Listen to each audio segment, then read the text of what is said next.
The ground outside Laramie didn't freeze all at once. It happened slowly, the way bad luck usually does. First, the top layer hardening to a crust you could crack with a boot heel, then the deeper soil locking up inch by inch until everything underneath went solid and cold and indifferent. Clara Whitmore had been watching the ground freeze for 3 days before she understood that she was watching her husband die the same way. Thomas Whitmore had taken 2 bullets in the yard of his own property. On land he'd broken his back clearing over 11 years. The men who shot him had paperwork. That was the part that kept replaying in Clara's mind as she knelt beside him in the dirt, her hands pressing against wounds that were already beyond pressing. They had paperwork. Leather satchels full of documents bearing county seals and the signatures of men whose names she'd never heard. The kind of men who didn't come themselves. The kind who sent others. The foreman, a wide-necked man named Pruitt, with a red beard and pale eyes that showed no particular feeling about anything, had handed her the eviction notice after Thomas stopped moving. Handed it to her the way you'd hand someone a receipt for something they'd already bought and paid for. He'd even said, "Sorry for your trouble, ma'am," which was the worst thing anyone had ever said to her in her entire life. She didn't remember folding the notice and putting it in her coat pocket. She didn't remember walking back to the house, where 8 of her 9 children were watching from the windows. She remembered Eliza, her oldest at 16, meeting her at the door with a look on her face that was trying hard to be calm and failing completely. She remembered Martin, 14, pushing past both of them to go stand over his father's body in the yard because somebody had to. What she remembered most clearly was little May, 5 years old, asking from the kitchen doorway, "Is Papa sleeping?" Clara had looked at her youngest daughter, small, dark-haired, with Thomas's same serious brown eyes, and for one long, terrible moment she couldn't speak. "Yes," Eliza said quietly, from somewhere behind her. "Papa's sleeping, Bug." It was a mercy and a wound at the same time. Dick. They buried Thomas in the back corner of what had been their property, under the cottonwood he'd planted the year Martin was born. The ground was already hardening, and the 3 oldest boys, Martin, 16-year-old Caleb, and 14-year-old James, had to work for 4 hours with picks before they got deep enough. Clara had dug beside them until Eliza made her stop, not gently. "Mama, you can't do this and also get us out of here tomorrow. Pick one." Eliza had inherited Thomas's practicality and Clara's stubbornness, which made her either the most useful person in any crisis or the most exhausting one to argue with. Clara had let herself be walked inside. That night she sat at the kitchen table with the eviction notice spread in front of her and tried to understand what she was reading. She'd had 8 years of schooling, enough to parse the legal language if she went slowly. What it said, underneath all the formal phrasing, was that a land syndicate called the Pinnacle Western Development Company had filed a prior claim on the Whitmore homestead based on a survey dispute dating back 14 years, a survey that Thomas had never heard of, filed by a county recorder who had since died, signed by a judge who had since moved to Denver. In other words, they had manufactured the theft, given it a paper trail, and made it look like correction. Clara read the document 3 times. Then she folded it back up and put it in the inside pocket of her coat, against her chest, where she kept the things she intended to remember. 9 children. No land. Roughly $43 in a tin box under the floorboards, which she'd retrieved before Pruitt's men came back in the morning to change the locks. 2 horses. A wagon. What they could carry. She made a list. They left before dawn, which felt right. Not sneaking exactly, but something like refusing to be watched. Martin drove the wagon. Eliza sat beside him on the box. Clara rode one of the horses because sitting in the wagon made her feel like she was being transported somewhere against her will, and she needed the sensation of directing something, even if it was just an old roan mare named Pearl. The 7 younger children arranged themselves in the wagon bed among the quilts and the cooking pot and the flour sacks and the box of tools and the other horse tied to the back. They ranged from Caleb at 12 down to May at 5. Caleb, then Ruth at 11, then Daniel at 10, then the twins Horace and Henry at 8, then Lucy at 7, then May. Each of them had been told the night before that they were going to find somewhere better. Clara had said it as steadily as she could, and they had believed her with varying degrees of conviction. May had asked if Papa was coming, and Clara had finally told her the truth, kneeling on the kitchen floor to be eye level with her youngest, holding both small hands. May had cried very quietly for about 2 minutes, then asked if she could bring her tin cup with the painted flowers. "Yes," Clara said. "You can bring your cup." The morning they left, May carried the cup in her lap the entire way, both hands wrapped around it. The first town they reached was Haverford, a settlement of maybe 300 people with a main street of 6 or 7 buildings and a water trough out front of the general store that was still clean. Clara left the children in the wagon and went in alone to ask about work or temporary housing. The man behind the counter, heavy-set, with a mustache that made him look permanently skeptical, had looked past her to the wagon outside, where 9 children were visible in various states of fidgeting. "That your bunch?" he said. "Yes." He'd looked at her for a moment with an expression she couldn't quite read. "You got a husband?" "I did." The mustache shifted. "We don't have work for a widow with that many kids. Not seasonal, not permanent. Can't feed half the county on what we've got." "I'm not asking to be fed," Clara said. "I'm asking about work." "I heard you." He'd gone back to whatever he was writing. "Best move on." She'd gone back to the wagon and told the children they were moving on. Martin had looked at her but hadn't said anything. He was good at that, holding questions until the right moment or letting them go entirely. He was more like Thomas than he knew. Haverford was the first. After that came Dalton, where a woman on the porch of the boarding house had said, "We can't accommodate a family that size," and closed the door before Clara finished her sentence. Then Reeves Crossing, where 3 men at a livery stable had watched them pass with expressions ranging from pity to something uglier, and one of them had muttered something Clara didn't catch, but Eliza did, because Eliza's jaw went tight and she stared straight ahead and didn't speak for an hour after. "What did he say, sir?" Clara asked, once they were well past. "Nothing worth repeating," Eliza said. "Eliza." A pause. "He said someone ought to separate us. That 9 kids with no father and a widow with no land were 9 problems looking for someone else to solve them." Clara didn't say anything to that. There wasn't anything to say that wouldn't cost her something she couldn't afford to spend. By the 4th day, the $43 had become 31. Feed for the horses ate money. The limited food she'd thought would stretch wasn't stretching. The weather was holding, gray skies but no snow yet, which was its own small mercy. But the temperature was dropping every night, and the quilts were thick but not thick enough when the wind came through the canvas on the wagon. Caleb had developed a cough. It wasn't bad yet, but Clara heard it every morning and measured it the way you'd measure water in a bucket with a slow leak. Ruth had taken on the job of managing May, which nobody had assigned her but which she'd assumed naturally, the way the second most reliable child in a family always does. Ruth was 11 and had her mother's dark hair and her father's square jaw, and she had a patient manner with May that Clara was grateful for because her own patience, at this particular stretch of the road, was running thin in ways she was working hard not to show. Daniel was the quiet one. He'd always been quiet, even before. Now he barely spoke at all, but he worked without being asked, unhitching the horses at camp, hauling water when they stopped near a creek, helping Martin with the wagon wheel that had developed a wobble. He was 10 years old and he was doing the work of someone twice his age, and Clara watched him and felt something she didn't have a name for, something between pride and grief, because no 10-year-old should have to be that useful. The twins were the twins. Horace and Henry were 8 years old and had not yet fully processed that their circumstances had changed, or perhaps had processed it in the way that 8-year-olds do. Intensely for an hour, then not at all, then intensely again at unexpected moments. They bickered. They chased each other when there was space to chase. They asked questions that nobody could answer. "Why don't they want us in the towns?"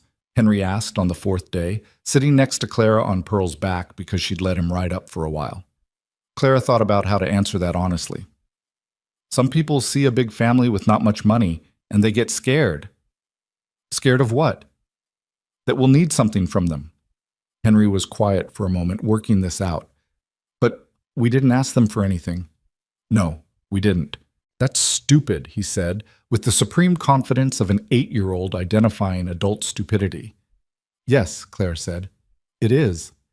On the 5th day, Lucy stopped eating. It wasn't immediate. She'd been eating less for 2 days, and Clara had noticed but told herself it was the motion of the wagon, the change in routine, the stress that all of them were carrying in their own ways. But on the 5th morning, Lucy looked at the biscuit in her hand and put it down without taking a bite, and when Clara asked if she was all right, she said, "I'm not very hungry," in a voice that was too small. Lucy was 7. She was the one who'd always been most sensitive to the temperature in a room, most attuned to what people around her were feeling. She'd started crying the night Thomas died before anyone had told her anything, because she'd read it off Clara's face from across the kitchen. Now she sat in the back of the wagon very still and watched the planes go by, and Clara understood, looking at her, that Lucy had heard what that man in Reeves Crossing said, or something like it. There had been other moments. The woman in Dalton closing the door. The men in Haverford watching with that mixed expression. A child picks up on these things. They don't miss them. Clara climbed into the wagon bed and sat next to her. The others gave them space instinctively, redistributing themselves toward the front. "You feeling sick?" Clara asked. Lucy shook her head. "What then?" A long pause. Lucy picked at a thread on her dress hem. "Mrs. Rankin in Dalton. She looked at us all and then she did this." Lucy pressed her lips together and shook her head slightly, the way you'd do at something that was more than you wanted to deal with. "I saw that too. Do you think she was right? That nobody's going to want us?" Lucy's voice was steady, but her eyes were doing something complicated. "Because there are a lot of us. Maybe if there was just fewer—" "Stop," Clara said, not harshly, but firmly. "Look at me." Lucy looked. "Every single one of you is exactly who I want. There is no number that would be better. There is no less of you that I would choose." She paused. "Do you understand that?" "But other people are not your mother." Clara put her arm around Lucy's thin shoulders. "Other people are making decisions about what's convenient for them. That's not the same thing as the truth of what you're worth. Not even close." Lucy leaned against her. They rode like that for a while without talking. But Clara knew, sitting there with the wagon swaying and the gray sky spreading out in every direction, that she needed something to change soon. The words she'd said to Lucy were true, but words didn't fill a stomach or keep a cough from getting worse. $31. 2 horses, 9 children, and the horizon offering nothing she could see. That night they camped by a dry creek bed about 6 miles outside a settlement called Grover's Mill, which someone in Reeves Crossing had mentioned in the general direction of possibility. Clara sat up after the children were asleep and did the arithmetic she'd been avoiding. At their current rate of spending, they had maybe 9 or 10 days before the money was gone. By then, they'd need to be somewhere with work, or they'd need to find someone willing to extend credit they had no obvious way of repaying, or they'd need to face the kind of options she wasn't ready to put a name to. She'd heard there was a community of settlers somewhere northeast, a place called Adderley, not quite a town yet, more of a collection of families who'd staked out homesteads in proximity and were slowly building something together. Nobody had been entirely clear on how far it was or what conditions were like. It had the quality of rumor rather than fact, but rumors were sometimes the only map you had. Martin appeared from the direction of the horses and sat down across the fire from her. He'd taken on the last watch of the night without anyone asking him to, somewhere around the 3rd day, and he'd done it every night since. He was 14, broad-shouldered like Thomas had been at that age, with Thomas's way of sitting that looked relaxed but was actually quite alert. "You should sleep," she said. "So should you." He picked up a stick and turned it between his fingers. "How bad is it?" She thought about protecting him from this and decided against it. He was doing the work of a grown man. He deserved honesty. "We have maybe 10 days of money left. After that, I need to have found work or we're in trouble." He nodded slowly. "There's some game out here. I know you could. That's not a criticism." She had seen him looking at the terrain the way Thomas had looked at it, reading it for what it might provide. "But I don't want that to be what you're doing every day. You're 14. "I know how old I am, Mama." "I know you do." He poked at the fire. A log settled, sending up a brief column of sparks. "Caleb's cough is worse." "I know." "Is it?" "I don't think so. Not yet. I'm watching it." Martin was quiet for a moment. Then, "Papa used to say that the worst thing about hard times was that they felt permanent, that you couldn't see the end of them while you were in them." Clara looked at her eldest son across the fire.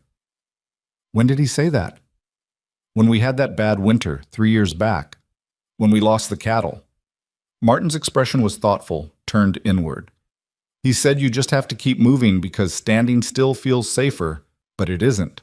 Clara didn't say anything for a moment. The fire crackled. He was right, she said finally. Yeah. Martin set down the stick. I know. Grover's Mill had a store and a blacksmith and a schoolhouse that doubled as a church on Sundays. It also had a woman named Harriet Fossey who ran the store, and who, unlike everyone else they'd encountered, didn't immediately look at the wagon full of children and close her expression down. Coming from the south? Harriet asked. She was 50 or so, with white hair pinned up under a hat, and the kind of face that had been weathered into something angular and permanent. West of Laramie, Clara said. We're looking for work or a place to winter. We have skills. My oldest boy can work a forge. My daughter can keep books. I can cook or sew or work a field. Harriet had looked at her steadily. What happened? Clara told her the short version. Land syndicate, forged documents, Thomas. Harriet listened without interrupting. When Clara finished, Harriet turned and called through the back door of the store. A man came out. Her husband, apparently, thick-armed and quiet. And she repeated what Clara had told her in about 30 seconds. The man looked at Clara. Pinnacle Western? Yes.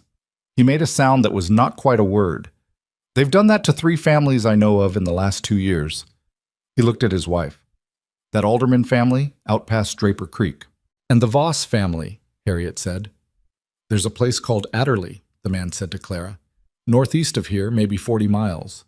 It's not much yet, but there are families there, people building. They'd at least hear you out. Is there work there? He spread his hands. Growing settlement. They need people who work. More than they need people who don't. It wasn't a guarantee, but it was the first thing that had sounded like something other than a door closing. Harriet sold her flour and salt pork at cost and wouldn't take the full price Clara tried to give her. Take care of that cough, she said, looking past Clara at Caleb, who was visible in the wagon. Onion poultice on the chest at night if you have onions, or just keep him warm. Thank you, Clara said. She meant it more than the words could hold. Nothing to thank me for, Harriet said, already turning back to something behind the counter. Just people being people. The 40 miles to Adderley took 2.5 days. The terrain was harder going, rising ground with more rock and less of the flat brown grass that had characterized the earlier stretch. Pearl developed a stone bruise on her right forefoot on the second day, not serious, but enough to slow them. Clara walked to spare the horse weight, and Eliza walked beside her, and they talked for the first time since leaving home about something other than immediate logistics. Were you and Papa happy? Eliza asked at one point. Clara looked at her. What kind of question is that? An honest one. Clara considered it seriously, the way Eliza's questions generally required. Yes. Not always easy. Sometimes we were too tired to be kind to each other. Sometimes we disagreed badly. But yes, we were happy. Eliza walked in silence for a moment. I never really thought about whether you were happy or not. I just thought you were Mama and Papa, not people with a happiness to have. Children never do, Clara said. It's all right. You're thinking about it now. I'm thinking that I don't know how you're doing this. Eliza said it simply, without drama, the way she said most things. I'm 16 and I can barely hold myself together, and you just keep going. I'm not holding together especially well on the inside, Clara said. I just can't afford to show it right now. That seems exhausting. It is, Clara said. It really is. Eliza slipped her hand into Clara's as they walked. She hadn't done that since she was maybe 9 years old. Clara didn't comment on it, just held on. But the first sight of Adderley was unpromising. A cluster of structures that ranged from solid to barely standing spread across a shallow valley that at least had water running through it. A proper creek, not a dry bed. Some fields that had been worked with the stubble of a harvest still visible. A few buildings that suggested permanence. A few that suggested optimism. And roads, actual roads, not just wagon tracks. Somebody had put work into this. A man on horseback met them at the edge of the settlement. A lean fellow with a sun-darkened face and the watchful look of someone who'd learned to assess strangers quickly. He looked at the wagon, looked at Clara on Pearl, looked at the children. Help you? He said. We're looking for work, possibly winter shelter. We've come from west of Laramie. Clara had her explanation down to its essentials now. My name is Clara Whitmore. These are my children. The man looked at the wagon again. How many? 9. He took his hat off and ran a hand through his hair and put the hat back on. 9. Yes. He was quiet for a moment. Then, my name's Chester Rowe. I'm sort of the unofficial, well, nobody gave me a title, but I end up talking to newcomers. He looked at the wagon again, then back at her. You look like you've been on the road a while. 5 days. Come on then, let's get that horse out of service. He'd noticed Pearl's careful step. We can talk about the rest once everyone's had water and something hot. It wasn't welcome exactly. It wasn't even warmth, but it was the first time in 5 days that no door had been closed before she finished speaking, and Clara felt something in her chest loosen very slightly. Not hope, not yet, but the possibility of hope, which was at least a direction. Adderley had 70-some residents, most of them families, several of them single men who'd staked claims and were working them. Chester Rowe had explained all of this over a pot of something that called itself stew, while her children ate with the focused efficiency of people who'd been doing with less than they needed for several days. There was work. Not a lot, but some. There was a woman who'd been doing the settlement's laundry herself and was behind. There was a man whose wife had died that summer and who had 2 children of his own and couldn't manage the cooking and the fields at the same time. There was a fence line that needed building before spring. None of it added up to what they needed, not quite, but it added up to something. What it didn't add up to was a place to sleep. The settlement's spare structures were not numerous, and the one available space was a partially finished building that had no insulation, no stove, and gaps in the wallboards that the coming winter would not be kind about. It's what we have, Chester said, not unkindly. It'll do for now, Clara said, because that was what she had. She was lying, and she knew it, and she thought Chester probably knew it too, but he had the grace not to say so.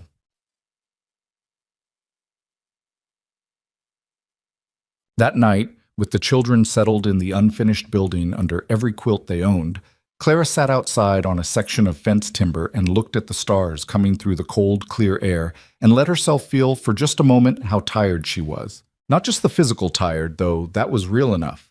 Her feet ached and her back had developed a low grinding pain that appeared each morning and didn't leave until she'd been moving for an hour.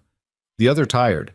The tired that came from being the person everyone looked at for answers, every hour of every day, in a situation that didn't have answers yet. She was 37 years old. She had 9 children and $31. No, 24 now, after Grover's Mill. And 2 horses, one of them lame, and a dead husband who was the person she would have talked to about all of this. She had landed in a settlement that was not unwelcoming but was not able to save her, in a building that was going to get very cold very fast. She allowed herself exactly the length of time it took the stars to shift perceptibly in the sky to feel all of this without doing anything about it. To feel it completely, without looking away. Then she pulled Thomas's coat tighter around her shoulders. She'd taken it because it was warmer than her own, and because it still smelled faintly like him, which she was not going to think about right now. And she started making the next list. What she needed, what she had, the gap between them, how to close it. She didn't know yet about the ranch 10 miles north of Adderley. She didn't know about the man who lived there alone, who would be in town in 2 days to collect supplies, who would see the wagon and the children and make a decision that was either foolish or decent, depending on how you looked at it. She didn't know any of that. She just knew she was still moving, and for tonight, that was enough. The stars moved overhead, cold and indifferent and very far away, and Clara Whitmore made her list. Gideon Cross came into Adderley on a Tuesday, which Clara knew only because Chester Rowe had mentioned the supply wagon came through on Tuesdays and Fridays, and she'd been counting days the way you count money when there's not enough of it, carefully, with full attention to what each one cost. She was hanging laundry outside the unfinished building when she heard the wagon. Not their wagon. A different one, heavier, with a team of 2 solid-looking bays that moved with the unhurried confidence of horses that were well-fed and well-handled. The man driving it was lean in the shoulders and sat straight without looking stiff, the way some men who'd spent years on horseback sat even when they weren't on a horse. She noticed him the way you notice weather coming, not with particular interest, just an automatic reading of what was in the environment. She went back to the laundry. She was aware, peripherally, of him tying the team at Chester Rowe's store and going inside. She was aware of May appearing from around the side of the building and planning herself approximately 10 feet from the strange wagon to stare at the horses with the focused intensity that 5-year-olds brought to things that interested them. She was aware of Ruth appearing behind May a moment later and taking her hand without saying anything, the two of them standing there looking at the horses together. What she was not aware of was the exact moment the man came out of the store and stopped. She became aware of it when Chester Rowe's voice carried across the yard.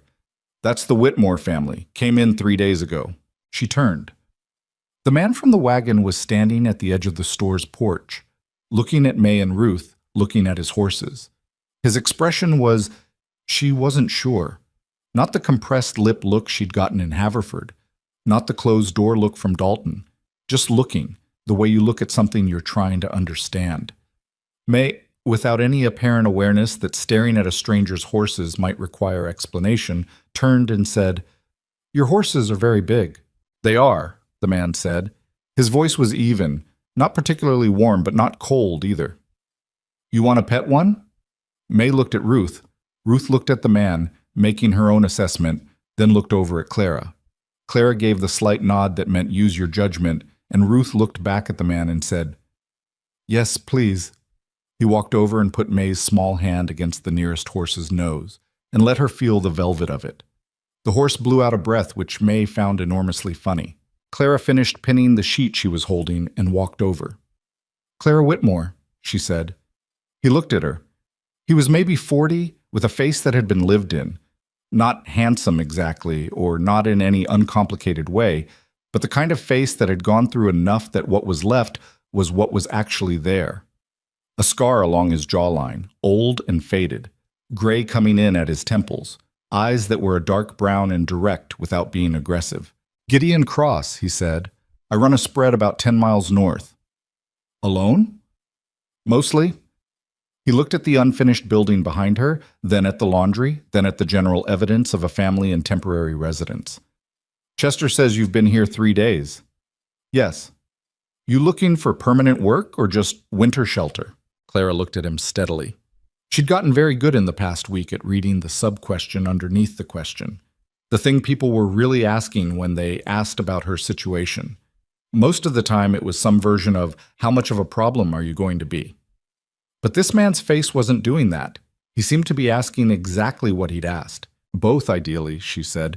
Work that becomes something permanent, or at least through the winter with the possibility of something more. "How many children?" 9.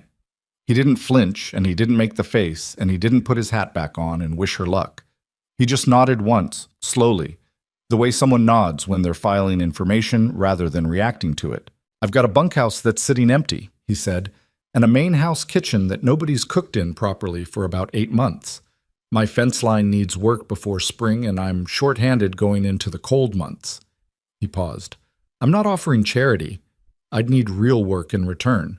But if you're willing to work, there's room." Clara looked at him for a long moment. In her experience, offers that came this easily generally had a shape you didn't see until you were already inside them. "What do you want in return exactly? Cooking, cleaning, help with whatever needs doing on the property, your older boys on the fence line, and any other labor that comes up. Honest work for honest shelter."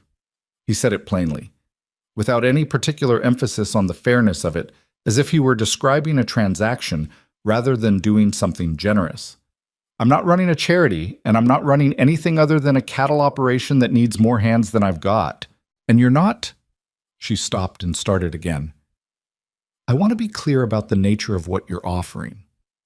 He understood what she meant. His expression didn't change. "Room and wages for a family that needs work," he said. Nothing else. She believed him, which was its own kind of surprise. She couldn't have said exactly why, except that liars generally try harder than this. They add things. They reassure more than the situation requires. This man had simply stated terms. "I need to talk to my oldest too," she said. "All right." She went to find Martin and Eliza. Martin's reaction was the one she'd expected, measured, thorough, skeptical, in a way that wasn't hostile but was careful. He asked how far the ranch was, what the bunkhouse conditions were like, whether there were neighbors, whether the man had a reputation she could check. She answered what she knew and said she didn't know the rest yet. "What does he want with a widow and 9 kids?" Martin asked. Not mean, genuinely trying to understand the logic of it. "He says he needs labor. He could hire men. Men cost more than he'd be paying us, most likely." Martin thought about this. "That's true," he admitted. Eliza's reaction was faster and less comfortable to hear. "He seems decent," she said, and then more quietly, "And we can't stay in that building through winter, Mama. I've been looking at those wall gaps." "I know." Caleb's cough. "I know, Eliza." Eliza met her eyes. "I think you should say yes. I think we don't have the option of being careful right now, and I think this man seems like an honest offer."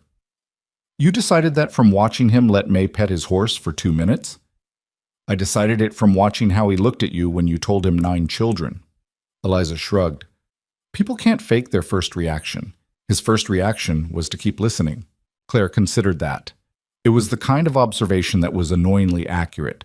She went back to Gideon Cross. "We'll come," she said. He nodded. "I'll have the bunkhouse ready by Thursday." Chut.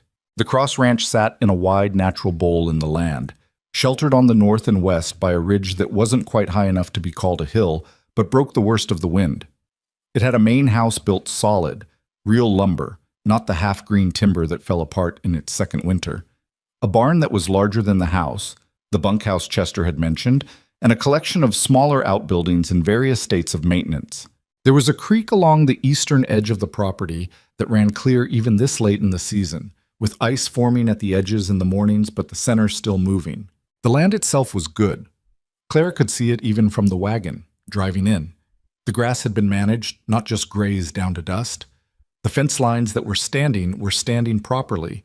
The things that were falling apart in the way things fall apart when one man runs out of hours in the day, not in the way things fall apart from neglect. Gideon Cross was a man who'd been trying to keep up with a property that needed more people than he had. The bunkhouse had 4 rooms, which was not enough for 9 children, and their mother, in any configuration that offered privacy, but was considerably more than what they'd had for the past week. There were actual stoves, not large, but functional. There was a table. The walls were solid. May walked in, looked around, and said, "This is good," with the authority of someone who had decided. Henry said, "It smells like horses." "Everything smells like horses," Horace said. "It smells like horses more than usual." This was accurate. Clara opened the windows anyway, and the twins carried in the bedrolls, and Ruth organized May and Lucy in a corner they claimed immediately as their domain, and Martin and Eliza and Caleb began sorting through what needed to go where, and Daniel appeared with firewood he'd found in the pile outside before anyone thought to ask him to. Clara stood in the middle of all of it and watched her family fill up a space, and felt something that was not quite relief, but was in the neighborhood of it. The first meal she cooked in Gideon's kitchen was a practical assessment disguised as dinner. She wanted to know what he had, what he was used to eating, what the kitchen could do. What he had was more than she'd expected: a root cellar with decent stores, smoked meat hanging in the barn, dried beans and cornmeal and flour, an apple barrel that was still mostly full. What he was used to eating, she quickly gathered, was whatever was fastest, the evidence of a man who cooked to survive rather than cooked to eat. The kind of meals that were not bad exactly, but had lost any ambition about 6 months ago. She made salt pork and beans and cornbread and a pot of apples, something that used the bruised ones from the bottom of the barrel, and Gideon Cross ate all of it without commenting, except to say, halfway through, "This is better than what I've been managing." "That's a low bar," Eliza said from the other end of the table. Martin looked at her sharply. Clara suppressed whatever her own expression was doing. But Gideon Cross made a sound that was almost a laugh. "It is," he agreed. Eliza looked slightly surprised that this had worked out. The children ate. Clara observed who Gideon Cross was at his own table, which was different from who he was in a public space. He didn't talk much, but he listened. She could see it, the quality of attention he gave when someone spoke. He answered questions directly and without performing patience, which was its own kind of patience. When Henry knocked over his water cup and went rigid with the anticipatory horror of having done something wrong around a stranger in his house, Gideon just reached over, righted the cup, and said, "Happens," and went back to eating. Henry looked at Horace. Horace looked back. Something passed between the 8-year-olds that Clara couldn't fully read, but which seemed to be along the lines of, "This one might be all right." The work began immediately and was genuinely work, which Clara had expected and did not mind. She was up before the children, had the kitchen fire going and water heating before Gideon came in from whatever he did first thing in the mornings. She gathered it involved the horses, since he always smelled like hay and cold air when he came through the door. She cooked breakfast. He ate. He told her what he needed done that day in brief, matter-of-fact terms, the way you'd tell someone competent rather than someone you were managing. She appreciated that more than she could say. Martin and Caleb's cough was improving with the warmth, which Clara noted with quiet relief. Worked the fence line with Gideon in the mornings. James, at 12, took on the barn, feeding, mucking, the basic daily labor that a barn requires just to stay functional. Daniel kept the wood stacked, the water hauled, and appeared wherever there was something small and necessary being ignored, addressing it without comment. Eliza ran the household budget that Clara had asked her to track. Ruth managed the younger ones during the hours the older children were working, with a firm and mostly cheerful authority that surprised nobody who knew her. Lucy had started eating again, which Clara had been watching for like watching for a change in weather. May, age 5, contributed by being May, which, it turned out, included attaching herself to Gideon Cross with a persistence that bordered on professional. It started on the second day. He was crossing the yard and she fell into step beside him as if this had been arranged. "Where are you going?" she asked. "Check on the mare in the north paddock." "Can I come?" He'd looked down at her. "You'll have to keep up." "I can keep up." He'd walked and she'd kept up, trotting slightly at his longer stride, and he'd checked on the mare with May narrating her observations about the horse in real time, and he'd answered her questions with the same flat brevity he used with adults, which she seemed to find perfectly satisfactory. This became a pattern. When Gideon moved through the property, May appeared. He never told her to go away. Clara watched this from a careful distance and tried to decide what she thought about it and arrived at no clear conclusion. The trouble started, as trouble often does, not with a single event, but with a current that had been running underneath things all along. It was Chester Rowe who brought the first news, riding out to the ranch on a gray morning about 2 weeks in, wearing an expression Clara had already learned to read as meaning something uncomfortable was coming. He accepted coffee from Clara at the kitchen table while Gideon stood near the door with his arms crossed and the look of a man who knew whatever Chester was about to say. "People in Adderley are talking," Chester said. He had the directness of someone who'd decided the kindest thing was to just say it. "About the arrangement here. Some people think it's—" He paused, choosing "not suitable." "Not suitable," Gideon repeated.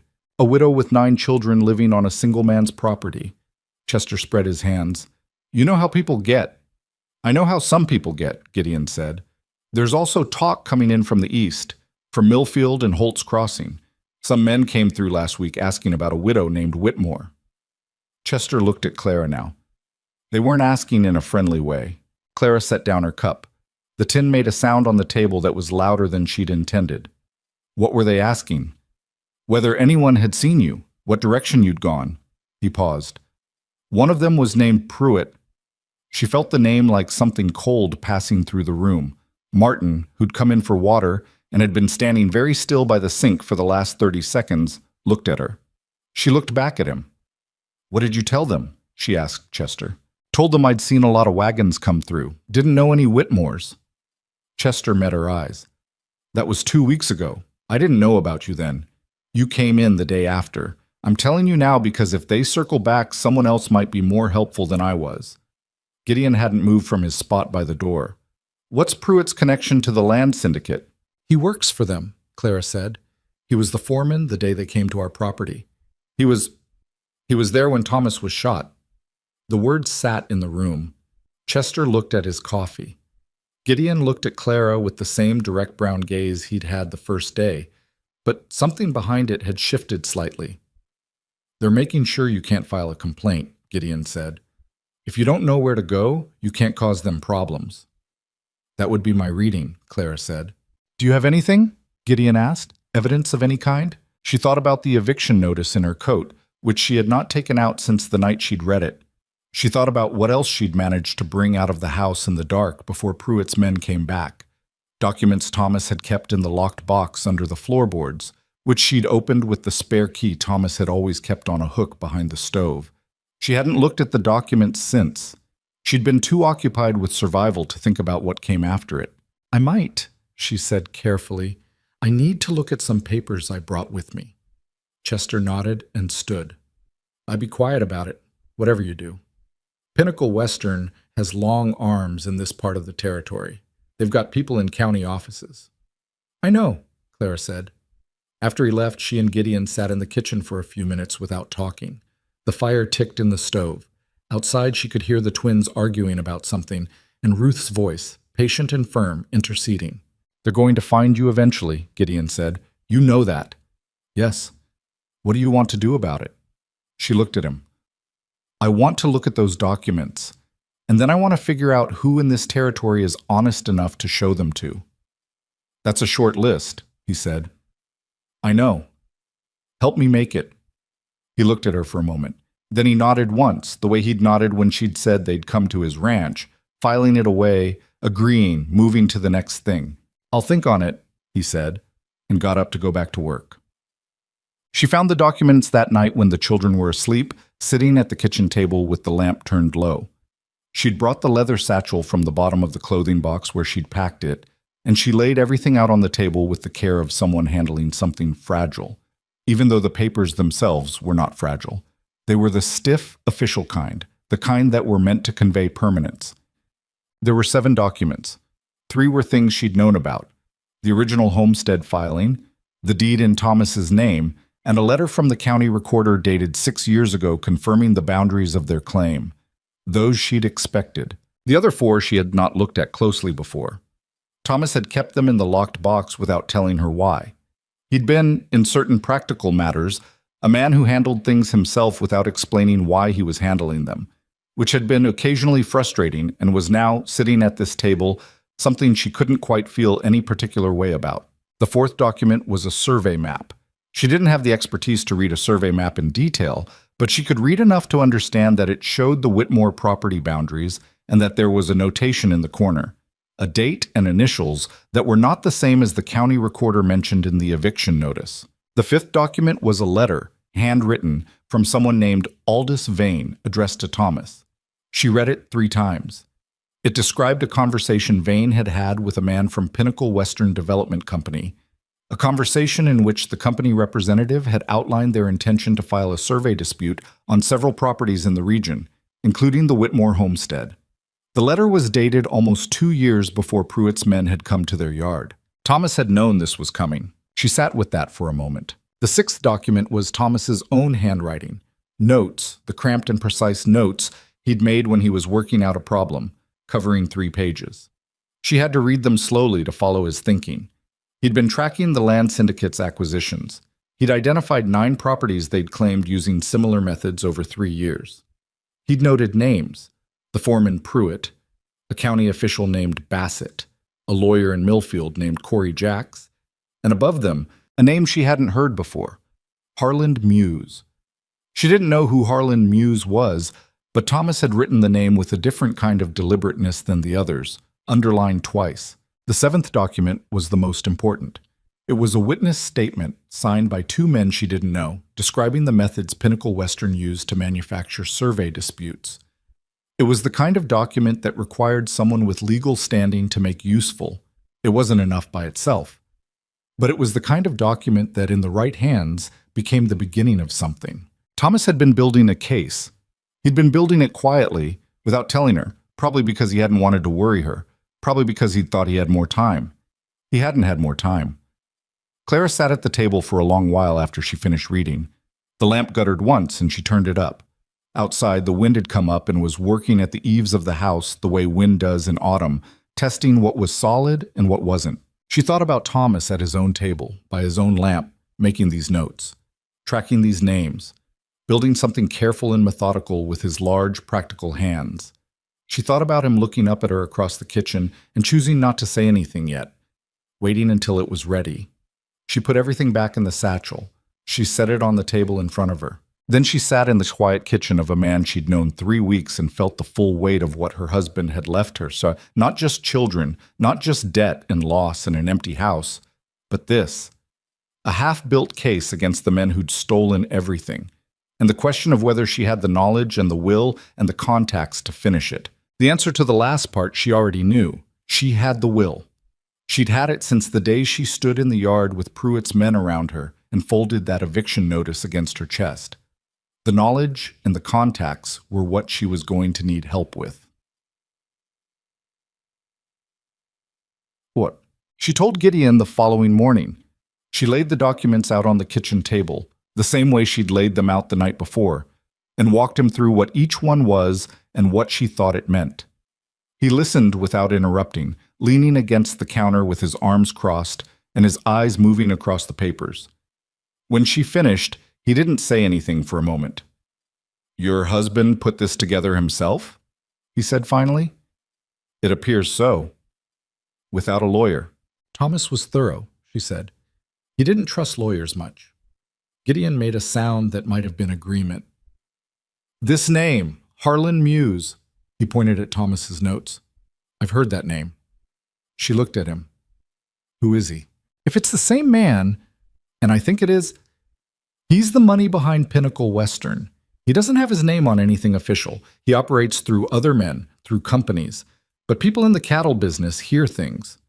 Gideon picked up Thomas's notes and read them again, more slowly. "If your husband identified him, that's significant. That's not something they're going to want made public. Which is why Pruitt is looking for me." "Yes." He set the notes back down. He looked at her, and there was something in his expression she hadn't quite seen before. Not the careful neutrality he generally maintained, but something more engaged. Something that looked like anger on her behalf, kept under careful control. "What do you need?" "A lawyer," she said. "An honest one, which I understand is a short list. And someone who can tell me who in the territorial government isn't connected to these men." "I know someone," he said after a pause. "Fort Laramie, a man named Harwick. He was a circuit judge before he retired. He has no connection to the land companies. He had a long argument with them about 20 years ago, and he's been particular about it ever since." He paused. "He's not easy to deal with. He's old and he's difficult, and he has opinions about everything. But he's honest? In my experience, yes." "That's enough," Clara said. The first sign that their presence on the ranch was becoming something more complicated than a work arrangement came on a Saturday, when 2 men Clara didn't know rode onto the property and asked for Gideon. He came out of the barn. Clara watched from the kitchen doorway, close enough to hear but back far enough that she wasn't obviously there. The men were from Millfield, they said. They'd heard Gideon had taken on some workers. They'd heard it was a widow woman with a lot of children, and they wanted him to know that some folks in the area had concerns about the arrangement, about the impression it gave, about the kind of talk it generated. They said this in the polite tone that men use when they're delivering a threat and want to be able to say later that they were just sharing information. Gideon listened to all of it without any particular expression. When they finished, he said, "I appreciate you riding out." They waited for something more. "That's it," Gideon said. "I appreciate you riding out. Safe trip home." One of them opened his mouth to say something else. Gideon looked at him, and whatever the man had been about to say didn't get said. They rode away. Gideon came back inside. "That'll happen again," Clara said. "Probably. You don't have to. You didn't agree to this kind of trouble when you offered us work." He looked at her with an expression that suggested this was a strange thing to say. "What kind of trouble did you think I agreed to?" She didn't have an answer for that. "Go back to what you were doing," he said, not unkindly, and went back to the barn. She stood in the kitchen doorway for another moment and then went back to what she was doing. But she was thinking about that exchange, about the quality of his refusal to be moved, the complete absence of drama in it. She'd known men who were stubborn, but it was usually a loud stubbornness, a stubbornness that wanted to be witnessed. His was different. It was the kind that didn't need an audience. She thought about what kind of man that made him. She thought about what it meant that she was starting to think about what kind of man he was. And then she stopped thinking about it because there were beans on the stove and 3 children who needed their hair washed and a set of documents she needed to keep safe until she figured out what to do with them. That was enough for one day. What Clara didn't know, what none of them knew yet, was that the men from Millfield had not come on their own initiative. They had come because someone had sent them, and the person who'd sent them had a clearer picture of where Clara Whitmore was and what she might be carrying than she'd realized. The cold was settling in earnest now. The creek along the eastern edge of the ranch was freezing over at night, cracking and groaning in the early mornings with the sound of something old being broken open. The ridge to the north and west was doing its job with the wind, but the temperature was dropping to places that made outdoor work brutal by mid-afternoon. The children adapted in the way children do, which is to say inconsistently, loudly, and with occasional moments of grace that caught Clara off guard. One evening she came into the bunkhouse to find Gideon sitting on the floor of the main room with a broken bridle in his lap and 3 of the younger children arranged around him, watching him repair it with the stitching awl he'd brought in from the barn. He was explaining what he was doing in the brief, practical way he explained most things. And Lucy who'd stopped eating, Lucy who'd been so quiet since Reeves Crossing, was asking questions in a voice Clara hadn't heard her use in weeks. A normal voice. A curious voice. Clara stopped in the doorway and didn't say anything. After a moment, she backed out quietly.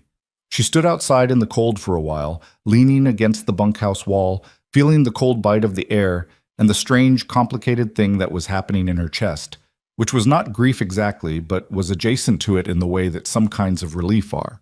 Too much arriving at once, more than you know what to do with. She stayed until the cold made her fingers hurt. Then she went back inside. The bridle was repaired. Lucy was holding it, turning it over in her hands, looking at the stitching with something that was almost wonder. Gideon looked up when Clara came in. Their eyes met for a second, and then both of them looked away, in the way of 2 people who have both noticed the same thing and mutually agreed not to make anything of it. Outside, the creek cracked and groaned in the dark. Inside, there was lamplight and children's voices and the smell of wood smoke, and something that was not yet a home, but was becoming something, the way things become what they're going to be. Slowly, without anyone deciding it, just one day after another, until you look around and find yourself somewhere you hadn't planned to be. The first hard frost came on a Wednesday, coating everything in a white that looked clean from a distance and was brutal up close. The creek along the eastern edge of the ranch stopped its nighttime groaning and simply locked, a solid skin of ice from bank to bank by morning, thick enough to walk on at the edges, though none of them tested it because the center was still running dark and fast beneath the surface, moving the way water moves when it has somewhere urgent to be. Gideon had predicted it. He'd spent the 2 days before laying in extra wood and checking the bunkhouse stoves with the methodical attention of a man who'd been through enough Wyoming winters to know that the first hard freeze was a kind of announcement. Everything that came after it would be more serious than what came before. Clara had spent those same 2 days going through Thomas's documents again, this time with a more specific purpose. She'd made her own notes, in the margins of a piece of brown paper she'd found in the kitchen, organizing what they had by type. What was first-hand evidence? What was circumstantial? What was hearsay that might still be useful in front of the right person? It was the kind of work that required a particular quality of concentration, and she'd done most of it late at night when the children were asleep and the house had the particular stillness of a place that's holding its breath. She'd shown her notes to Gideon on Tuesday evening. He'd read them at the kitchen table while she washed up the supper dishes, and when he finished, he'd said, "You should have been a lawyer." "Women don't get to be lawyers," she said. "I'm aware." He'd set the notes down. "I'm writing to Harwick tomorrow. I'll ask him to come out or to receive us." "How long will that take?" "Depends on the weather and whether he's feeling cooperative. Could be 2 weeks, could be a month." He'd looked at the notes again. "This is good work, Clara." She'd been standing at the sink and she'd kept her hands in the water and said, "Thank you," in a voice she'd managed to keep even, because the simple fact of someone saying that, someone noticing the quality of what she'd done, not to be kind but because it was accurate, had hit somewhere she hadn't expected. After he'd gone to bed, she'd stood at the window for a while, looking out at the frozen dark, and thought about the distance between where she'd been 2 months ago and where she was now. The distance was enormous. She still couldn't fully see where she was going, but she was moving toward something rather than just away from everything, which was different in a way that mattered. Martin came to her the following Saturday morning with the look he wore when he had something he'd been sitting on for a few days. She was in the root cellar taking inventory when she heard him on the steps. She waited. "There were men in Adderley yesterday," he said from the bottom step. "I went in with Chester for feed, and I heard them, 2 of them, asking at the store." Clara set down the jar she was holding. "Asking about us?" "About you specifically. About whether anyone knew a widow named Whitmore with 9 kids who'd come through recently." He paused. "The storekeeper, not Chester, the other man, Tibbs, he didn't say anything, but Martin said there was a 3rd man who came in later, someone he didn't know, and that man went and talked to the other 2 outside after." "Did you recognize any of them?" "No, but one of them had a red beard." She picked up the jar again and set it with the others, not because she'd finished counting, but because she needed to do something with her hands. "Pruitt." Of course it was Pruitt, the man with the red beard and the pale eyes, and the receipt-like manner of delivering devastating news. "You didn't let them see you?" "No, I went around the back of the store and came out on the other side." He was quiet for a moment. "Mama, how close are they?"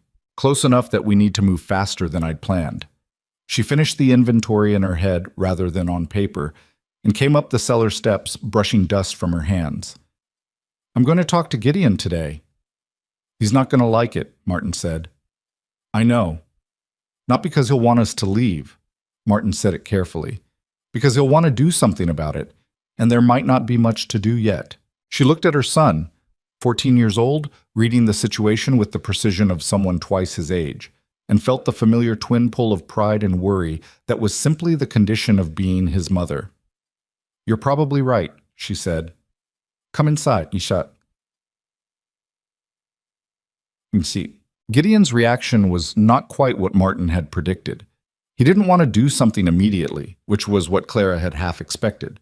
What he did instead was go quiet in the particular way he went quiet when he was thinking, leaning against the kitchen counter with his coffee gone cold and his eyes somewhere between here and wherever his mind was working. "He's circling," Gideon said finally. "Yes. He's not ready to move yet, or he'd have moved. He's trying to find out what you have before he decides how to come at you." He looked at the satchel on the table. Clara had brought it out when she came to talk to him, some instinct making her want it visible and accounted for.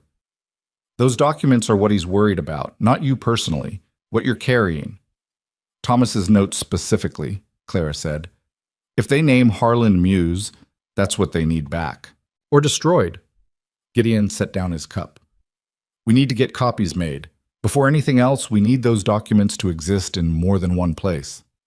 "Where?" "Chester. And Harwick, when we reach him. And—" He stopped, working through something. "There's a land office in Fort Laramie, a federal office, not a territorial one. If we can get copies filed there, it becomes much harder for anyone to make them disappear, because now there'd have to be a reason to explain why someone was interfering with a federal land office filing." Clara looked at him. "You've thought about this kind of thing before." "I've had reasons to." He didn't elaborate, and she didn't ask, because there was a quality to that statement that indicated it came from somewhere personal and was not being offered for sharing. What he said next, she hadn't expected. "I'm going to ask Chester to start quietly talking to people. There are other families in this area who've had trouble with Pinnacle Western. Chester mentioned the Alderman family, the Voss family. If those families still have documentation, or if they're willing to testify, it stops being one widow's complaint," Clara said, "and becomes something that requires a federal response." He met her eyes. "It's slower, but it's the kind of thing that actually works." She thought about Thomas's notes. 9 properties, 3 years of acquisitions, a pattern of manufactured survey disputes. Thomas had seen the same thing. He'd been building toward the same conclusion. He just hadn't had the time or the contacts to get there. "All right," she said. "How do we start?" The copies took 3 days to make. Eliza had the best handwriting of anyone in the family, precise and clear, in the way of someone who'd been the household bookkeeper since she was 12. Clara sat with her and read each document aloud while Eliza transcribed, checking each page against the original before moving to the next. It was slow, painstaking work, and by the end of the second day, Eliza's hand was cramping and Clara's voice had gone rough from reading. "This one," Eliza said, on the third day, tapping Thomas's notes. She'd been working steadily and quietly all morning, but there was something in her voice now. "He knew for almost 2 years. Yes. He knew they were coming for the land, and he didn't tell you." Clara chose her words. "He was trying to handle it before it became a crisis. That's how he did things." "It became a crisis anyway." "Yes, it did." Eliza pressed her lips together and looked down at the page. Her handwriting had gone slightly less steady in the last few minutes. "I'm not angry at him," she said, in a voice that suggested she was, a little, or something adjacent to anger. That particular feeling of loving someone who made choices you couldn't undo and couldn't argue with anymore. "I know," Clara said. "It's just—" Eliza stopped. "I know," Clara said again, more quietly. They finished the copies without talking much after that. Sometimes the work of grief was this: sitting next to someone in a room, doing something with your hands, letting the feeling move through you without making it into more than it was. The trouble came on a Thursday, 12 days after Martin's report from Adderley, and it did not come in the form Clara had been watching for. She'd been watching the road. She'd been watching for red beards and legal papers and the particular quality of official threat that Pruitt represented. She'd been sleeping lightly, keeping the satchel under her mattress, running through contingencies in the last minutes before she fell asleep and the first minutes after she woke. She was not watching the creek. It had rained for 3 days. A late-season rain, cold and heavy, the kind that turns the ground to mud and swells every water source past its usual margins. The creek along the eastern edge of the ranch had climbed its banks and was moving fast, brown and churning, carrying debris. Gideon had told the children twice to stay away from it. Clara had told them once in the tone that did not need repetition. The twins were 8 years old, and the thing about 8-year-olds is that they hear instructions and believe they have fully processed them, and then an hour later they are standing somewhere they were told not to stand, with complete sincerity about how they arrived there. She heard Ruth shouting first. Not the annoyed shout of an older sister managing younger children. The other kind, the sharp and rising kind that meant something was wrong. Clara was out the door before the thought was complete. What she saw, coming around the side of the bunkhouse. The creek, high and brown and moving fast, and Henry standing at its edge on the bank, and Horace in the water. Not in it by choice. Horace was in the water the way you're in something when it has you. Flailing, going under and coming up, his mouth open, but the sound he was making barely audible over the water. He'd gone in at the bend where the bank dropped off suddenly, where the current was fastest, where the water was deep enough and moving hard enough to take a child and carry him. Ruth was on the bank, screaming his name. Henry had gone rigid, 10 feet back from the edge, one hand over his mouth. Clara ran. She did not think about running. She was simply running. And then she was at the bank and the water was right there and she was trying to read the current and where Horace was going and whether she could... Gideon went past her. He was in the water before she could process that he'd come from the barn, that he'd heard Ruth too, that he'd crossed the yard faster than she had because he'd been closer. He went in his boots and coat, which she registered as a mistake, and then understood he hadn't had time to think about mistakes. He'd just gone in. The water took him too, partially. He went under at the same bend, came up moving fast, and she could see him fighting the current with his arms, not panicking, working. Swimming was not the right word for what you did in a current like that. It was more like negotiating, finding the angles, using the energy of the water rather than fighting it straight on. Horace had caught on something, a branch or debris along the far bank, and was holding there, barely, his face white and his eyes very large. It took Gideon 40 seconds to reach him. Clara counted without meaning to, each second distinct and separate and very long. He got his arm around Horace and worked them both toward the bank, using the same angled swimming, and Clara was moving along the bank, matching their progress downstream. And Martin appeared beside her with a rope she didn't know he'd gone to get, and threw one end toward Gideon with a precision that spoke to hours of practice at something, though she'd never seen him do anything like this before. Gideon caught it. They came out of the water 20 feet downstream from where they'd gone in. Gideon pulling himself up the bank with one arm while the other held Horace, Martin hauling back on the rope.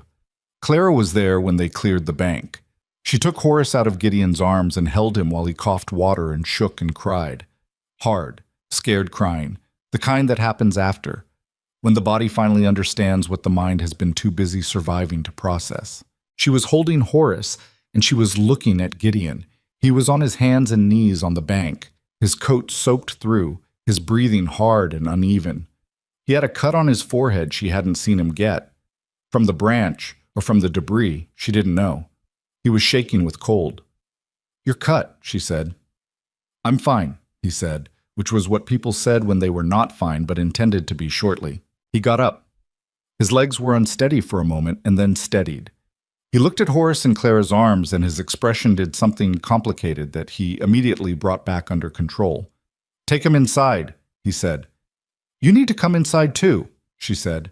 "You need dry clothes and you need that cut looked at." "In a minute. Gideon." She said his name, which was the first time she'd said it with that particular quality. Not sharp, not ordering, but the way you say someone's name when you need them to actually hear you. "Come inside now." He looked at her. Something about having his name said that way seemed to reach him in a place that the practical argument hadn't. He came inside.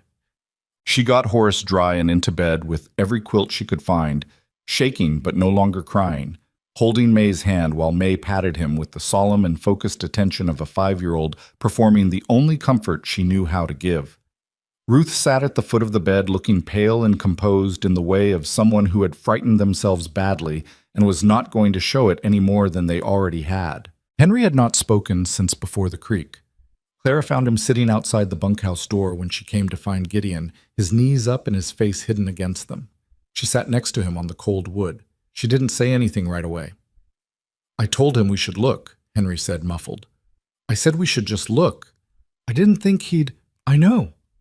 I should have grabbed him. When I saw him slipping, I should have grabbed him, but I couldn't move." "That happens," Clara said. "When we're scared, sometimes we freeze. That's not a failing in you. That's just how bodies work sometimes." Henry looked up at her. His eyes were red. "Is Horace going to be all right?" "Yes, he's warming up, and he's going to be all right."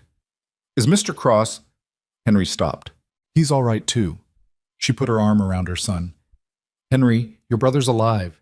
Mr. Cross is alive. What happened today was very frightening and very close, and it's all right that you're frightened, but everyone came out."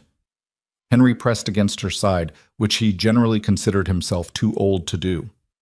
She let him. Inside the main house, she found Gideon at the kitchen table with his wet coat off and a blanket around his shoulders that someone had put there. Eliza, probably. The cut on his forehead had been cleaned and was not as bad as the blood had made it look, which was usually how it went with head cuts. Eliza had left a cloth and a basin of water on the table. He looked like a man who had been through something and was now sitting very still in the aftermath, the way you sit when the adrenaline is leaving and your body is reminding you of what you just did. Clara sat across from him. "Thank you," she said. "You would have gone in after him," he said. "Yes, but you got there first." He looked at his hands on the table. There were abrasions on his palms from the bank or the rope or both. "He's going to be fine? He's warming up. He'll have a story to tell for the rest of his life." Something shifted in Gideon's expression. Not quite a smile, but the suggestion of where one might go if he let it. "Kids survive things." "They do." She paused. "You didn't think. You just went in." "There wasn't time to think." "No." She was looking at him steadily. "That's what I mean." He met her eyes. The kitchen was quiet around them. The fire in the stove, the sound of wind at the window, something dripping from the wet coat hung by the door.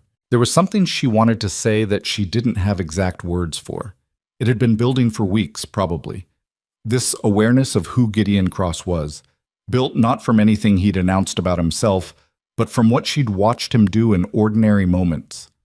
The way he'd righted Henry's water cup without comment. The way he'd sat on the floor with Lucy and the bridle. The way he answered May's questions with the same brevity and respect he gave everyone, regardless of the fact that she was 5 years old. The way he'd told those men from Millfield to have a safe trip home, and the way that had required absolutely nothing from him. She didn't say any of the things she was thinking because they were too large for the moment, and the moment was already full. What she said was, "I'm going to make soup. You need to get warm." "Clara, She'd gotten up. She stopped. I'm not... He stopped, started again.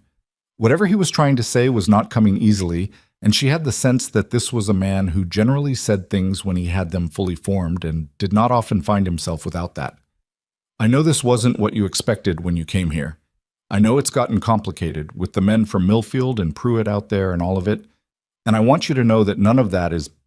that I don't... He stopped again. She waited. I don't regret any of it, he said finally. Whatever happens with the rest of it, I don't regret any of it. She stood for a moment in the kitchen with her back to him, her hand on the counter, looking at nothing in particular. Then she said, "Make the soup yourself, then," which was not what she'd planned to say and was also somehow exactly right, because he made a sound that was definitely a laugh this time, short and surprised and real. She turned around. He was looking at her with an expression she hadn't seen on his face before. Not the careful, neutral expression, not the engaged but controlled look, something more open than either of those. "I'm not much of a cook," he said. "I know," she said. "I'm making the soup. She exhaled. "I just needed a second." He nodded. He understood that apparently the way he understood most things, without requiring explanation. Ulam. The news from Chester came 2 days later, and it was not good news, though it was the kind of bad news that at least clarified the situation. Pruitt had come back through Adderley. This time he hadn't been asking questions. He'd been leaving messages. With the storekeeper Tibbs, with the man who ran the livery, with at least 2 homesteaders on the east side of the settlement. The messages were not threats, technically. They were information. Information about Clara Whitmore. That she was wanted for questioning in connection with the disappearance of certain county documents from the Whitmore property before its lawful transfer. That anyone harboring her or assisting her might find themselves subject to the same investigation. It was the kind of information that was designed to isolate, to make people afraid of being connected to her, to make Gideon afraid. Chester told them this at the kitchen table on a gray afternoon, his hat in his hands, with the expression of someone delivering a message they'd rather not deliver. Martin had been in the doorway when Chester arrived and was still there, and Clara could see from his face that he'd processed what the message meant before she had, not because he was faster, but because he'd been expecting something like this, expecting the shape of the threat, even if not the specifics. "They're calling me a thief," Clara said. She said it flatly, without inflection, just identifying what they were doing. "That's what they're implying," Chester said. "Not in so many words. In this territory, they don't have to say it in so many words." "The documents aren't county property," she said. "They were in Thomas's files. They were ours." "I know that," Chester said. "But the people hearing Pruitt's story don't know that. All they know is there's a widow with a lot of kids living on Gideon's property, and now there's a story about missing documents." He spread his hands. "People fill in the blanks." Gideon had been standing near the window, looking out at the yard. He turned. "How many people in Adderley believe it?" Chester considered this honestly. "Some. Tibbs for sure. He's always been easy to push in whatever direction the wind is blowing. A few others who don't know the Whitmore family at all. The ones who've met Clara." He paused. "Less likely. But even people who don't believe it are going to think twice about association." "What about the Alderman family?" Gideon said. "And the Voss family? Have you talked to them?" "I have, after our last conversation. Alderman is willing to talk to the right person. He's got papers of his own, and he's been sitting on them because he didn't know what to do with them." Chester looked at Clara. His wife died 2 years after they lost their land. He's got a particular feeling about Pinnacle Western. "And the Voss family?" "They left the territory. Went to Oregon. I don't know if we can reach them." Clara had been listening to all of this and doing the same calculation she always did. What they had, what they needed, the gap between.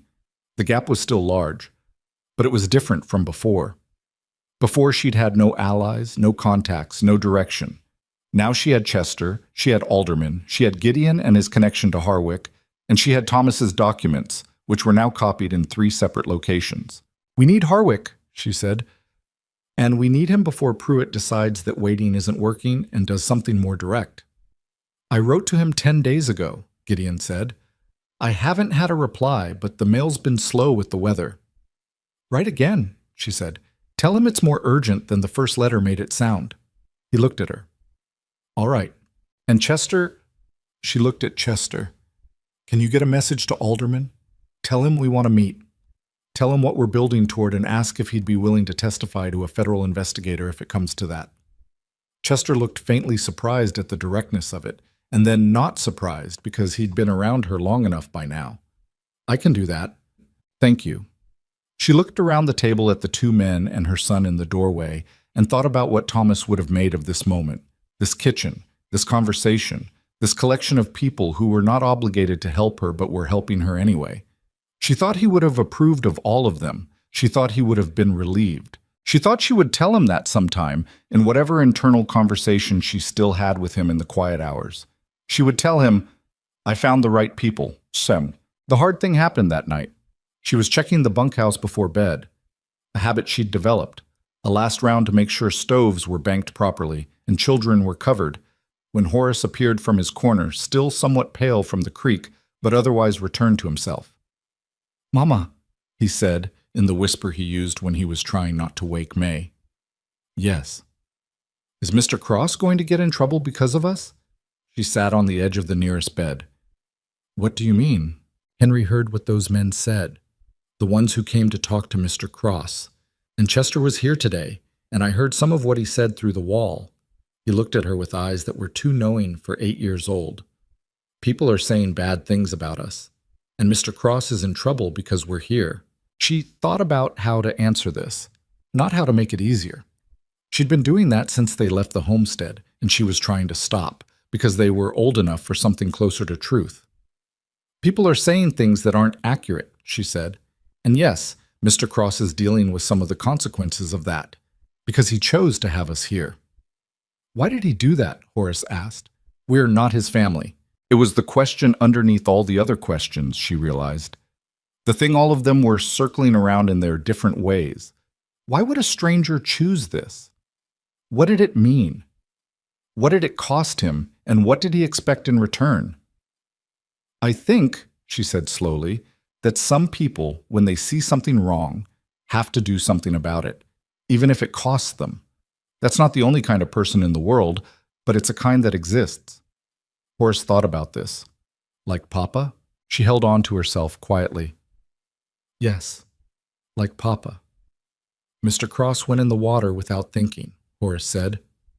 There was something in his voice, not hero worship exactly, which she might have been less comfortable with, but something more serious and more personal, something like recognition.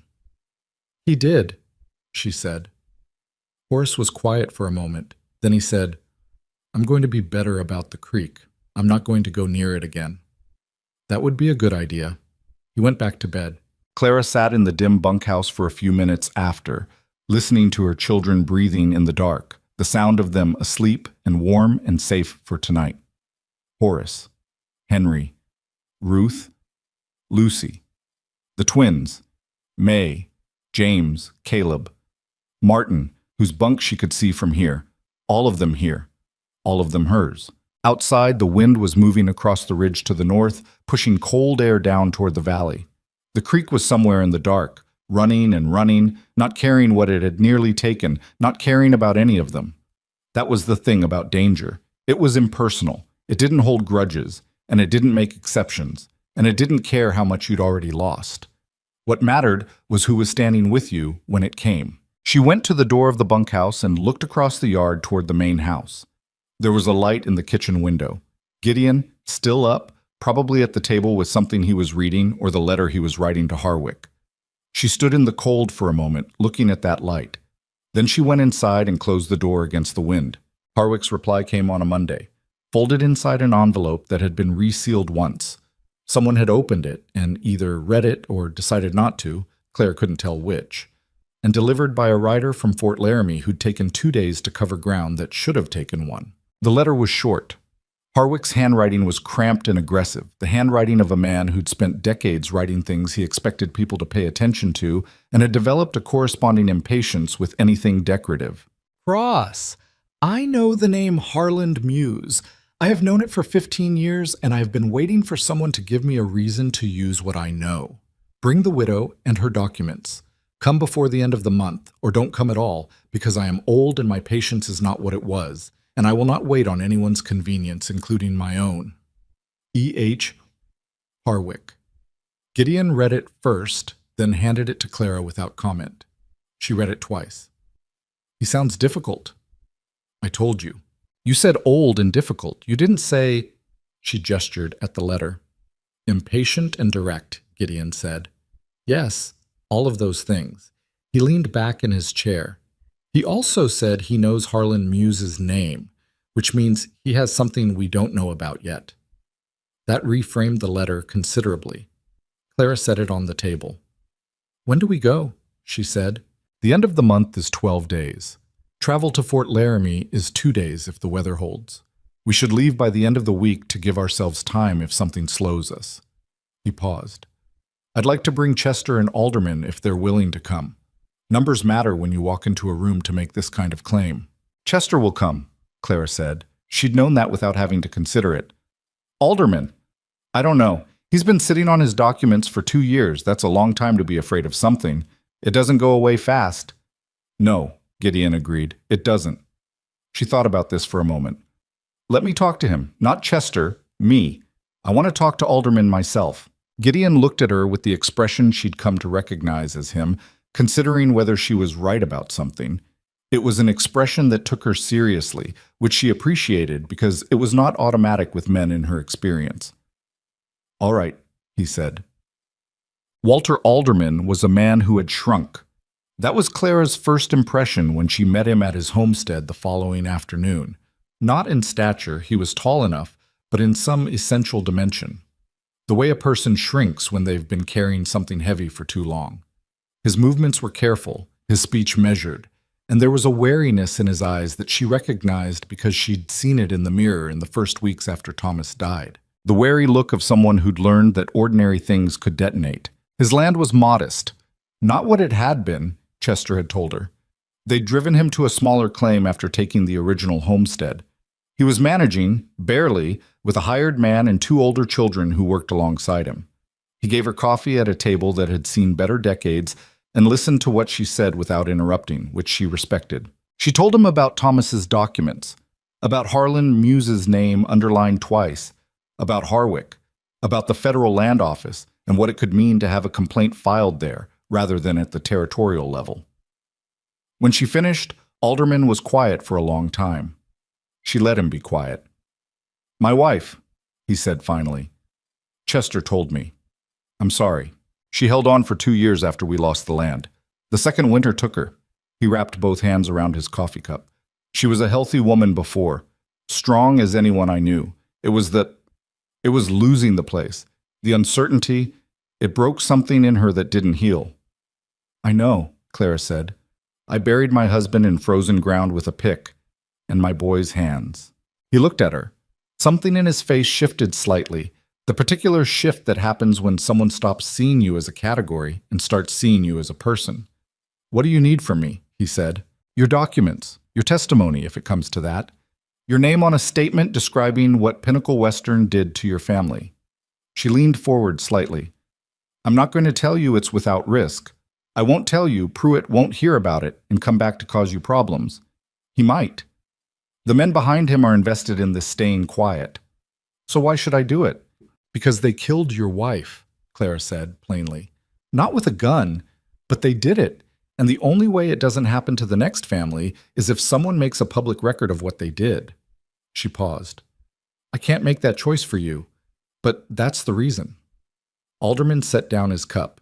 He looked out the window at his reduced piece of land, the field that wasn't quite as good as the old one, the fence line that was always one winter behind where it needed to be, the smaller barn. When do you leave for Fort Laramie? He said. Friday.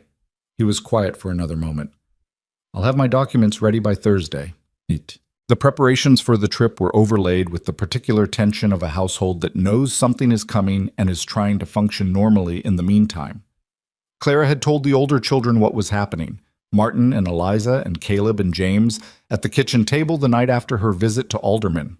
She'd told them factually, without dressing it up. They were going to Fort Laramie to present evidence to a retired judge who had contacts in federal law enforcement, and the goal was to trigger an investigation into Pinnacle Western that would expose the land fraud that had been happening in this territory for years. Martin had asked the question she'd expected. What happened if Pruitt found out before they got there? What protection did they have on the road? What happened to the children while she and Gideon were gone? "You're staying here," she'd said to him. "You and Eliza both. You're in charge." "I want to come," Martin said. "I know you do." She'd looked at him steadily. "But you're more valuable here. If something happened while we were away and neither of us was on this property, 9 children would be alone. That cannot happen." Martin had not liked this, which was appropriate and which she'd expected. He was 14 and he wanted to be part of the thing that mattered, and she understood that completely because she'd raised him to be exactly that kind of person. But he'd nodded, because he'd also been raised to understand that wanting something and being right about wanting it were not the same. Eliza had been characteristically quiet during the conversation, and then, when the younger children were out of the room, she'd said to Clara, "Are you scared?" "Yes." "Good," Eliza said, "because people who aren't scared aren't paying attention, and I need you paying attention." Clara had looked at her daughter and thought, not for the first time, that Eliza was going to be formidable by 30. She was already formidable at 16, in the way of a blade that was still being sharpened. The night before they left, Pruitt came to the ranch. He didn't come quietly. He came with 2 other men at a time when the winter dark had settled fully, and the property was lit only by what came through windows, and he rode directly to the front of the main house and called out. Clara was in the kitchen. She heard the horses and was at the window before the voice came, and she recognized it. That flat, unremarkable voice she'd last heard saying sorry for your trouble, ma'am, over her husband's body. "Cross, I know you're in there. I have business with the Whitmore woman." Gideon was already at the door. Clara put her hand on his arm. "Wait," she said. He looked at her. "Don't go out there angry." She said it quietly. "He wants you angry. He wants you to do something that looks like aggression." Gideon's jaw was set, and his eyes had gone to a place that was controlled but not comfortable. He took a breath, took another one. "All right," he said. He opened the door and stood in it, not going out, just filling the frame. Clara stood slightly behind him where she could see and be seen. Pruitt looked the same, red beard, pale eyes, the body of a man who'd spent 20 years doing physical work for people who paid him to make things happen. He had the particular ease of someone who believes the situation is in his favor. "Whitmore woman," he said, looking past Gideon at Clara.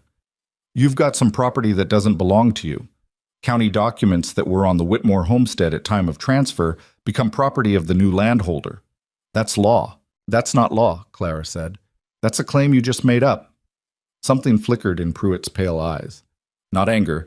He was too practiced for visible anger. Something more like recalibration. "There's an easier way to handle this.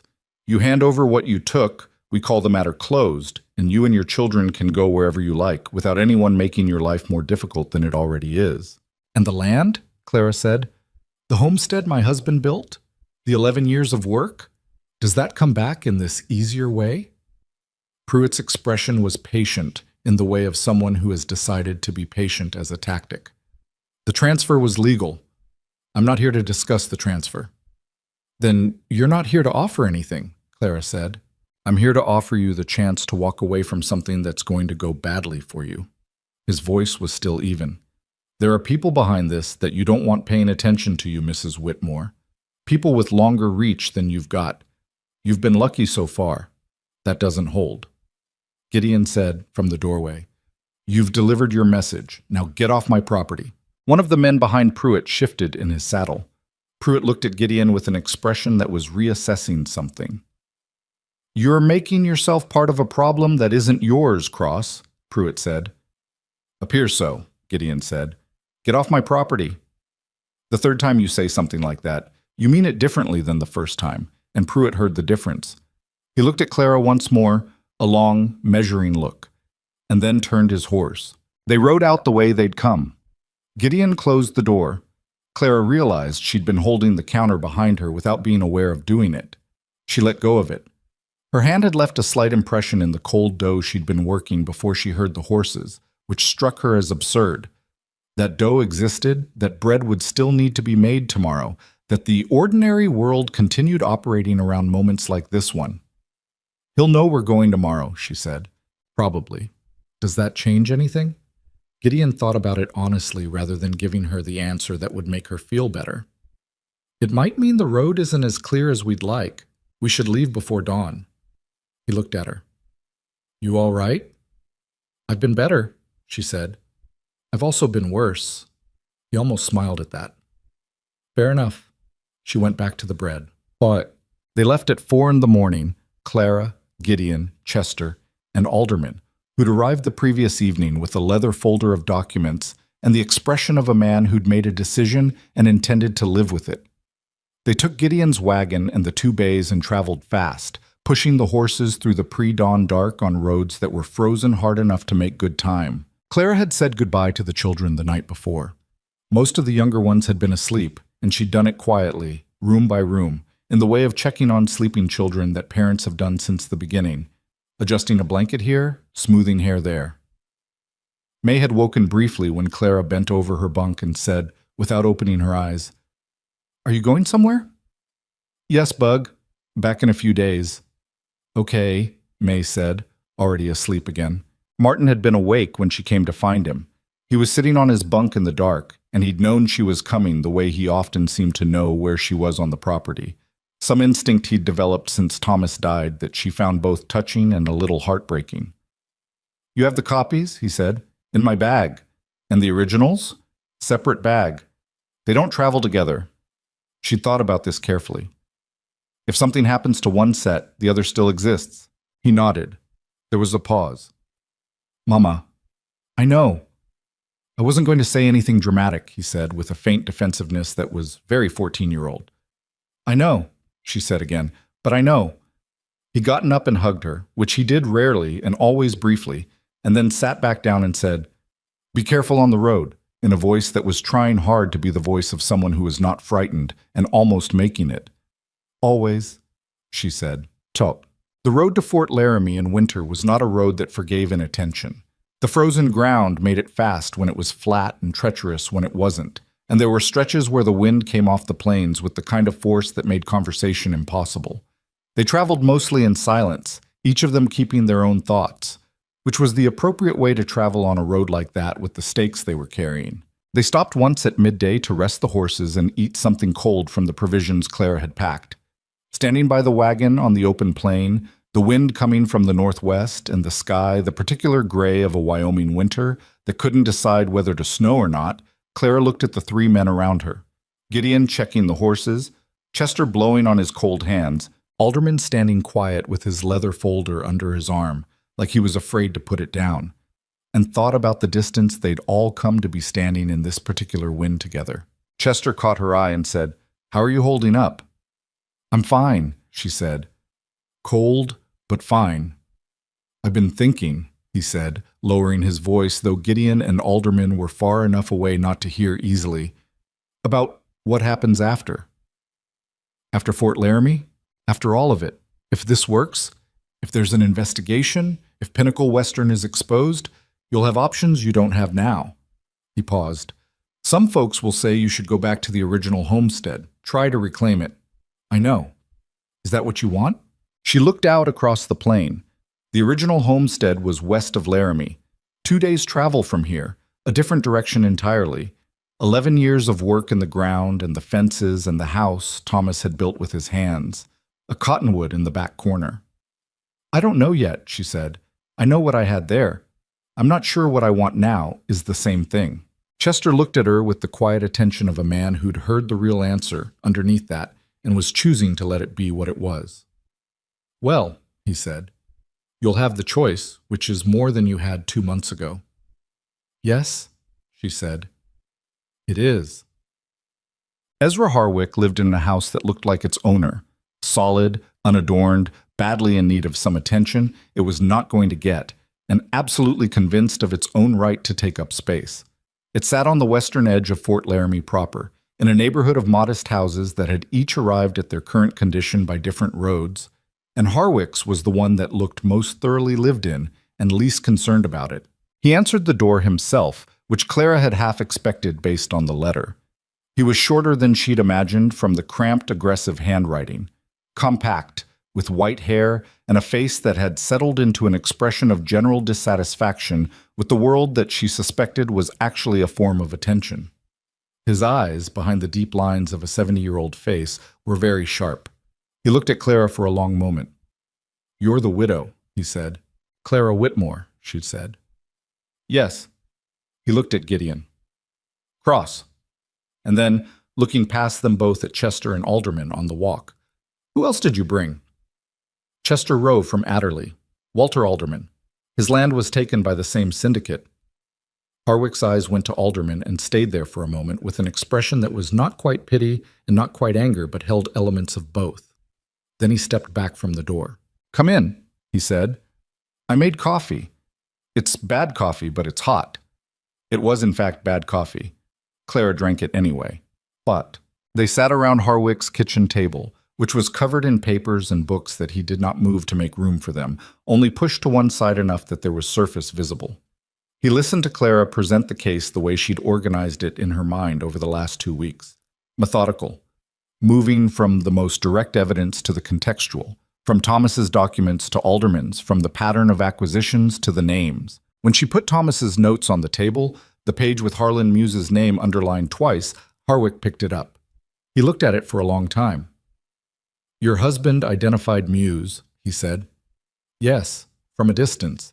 He didn't have anything direct, nothing that named Muse explicitly.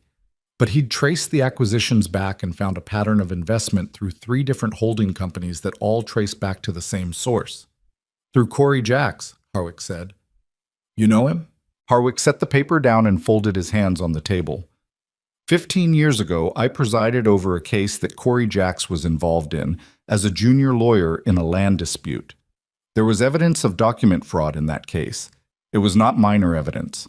It was suppressed by a territorial judge who was subsequently appointed to a federal position, which is how things sometimes go in territories with the wrong kind of people in the wrong kind of offices. His expression was flat and hard. I have never forgotten that case. I stepped down from the bench 2 years later because I couldn't operate in a system that had that in it. He looked around the table. "What you have here," he said, "is the connective tissue that case was missing. Document fraud in isolation is difficult to prosecute because isolated incidents look like mistakes.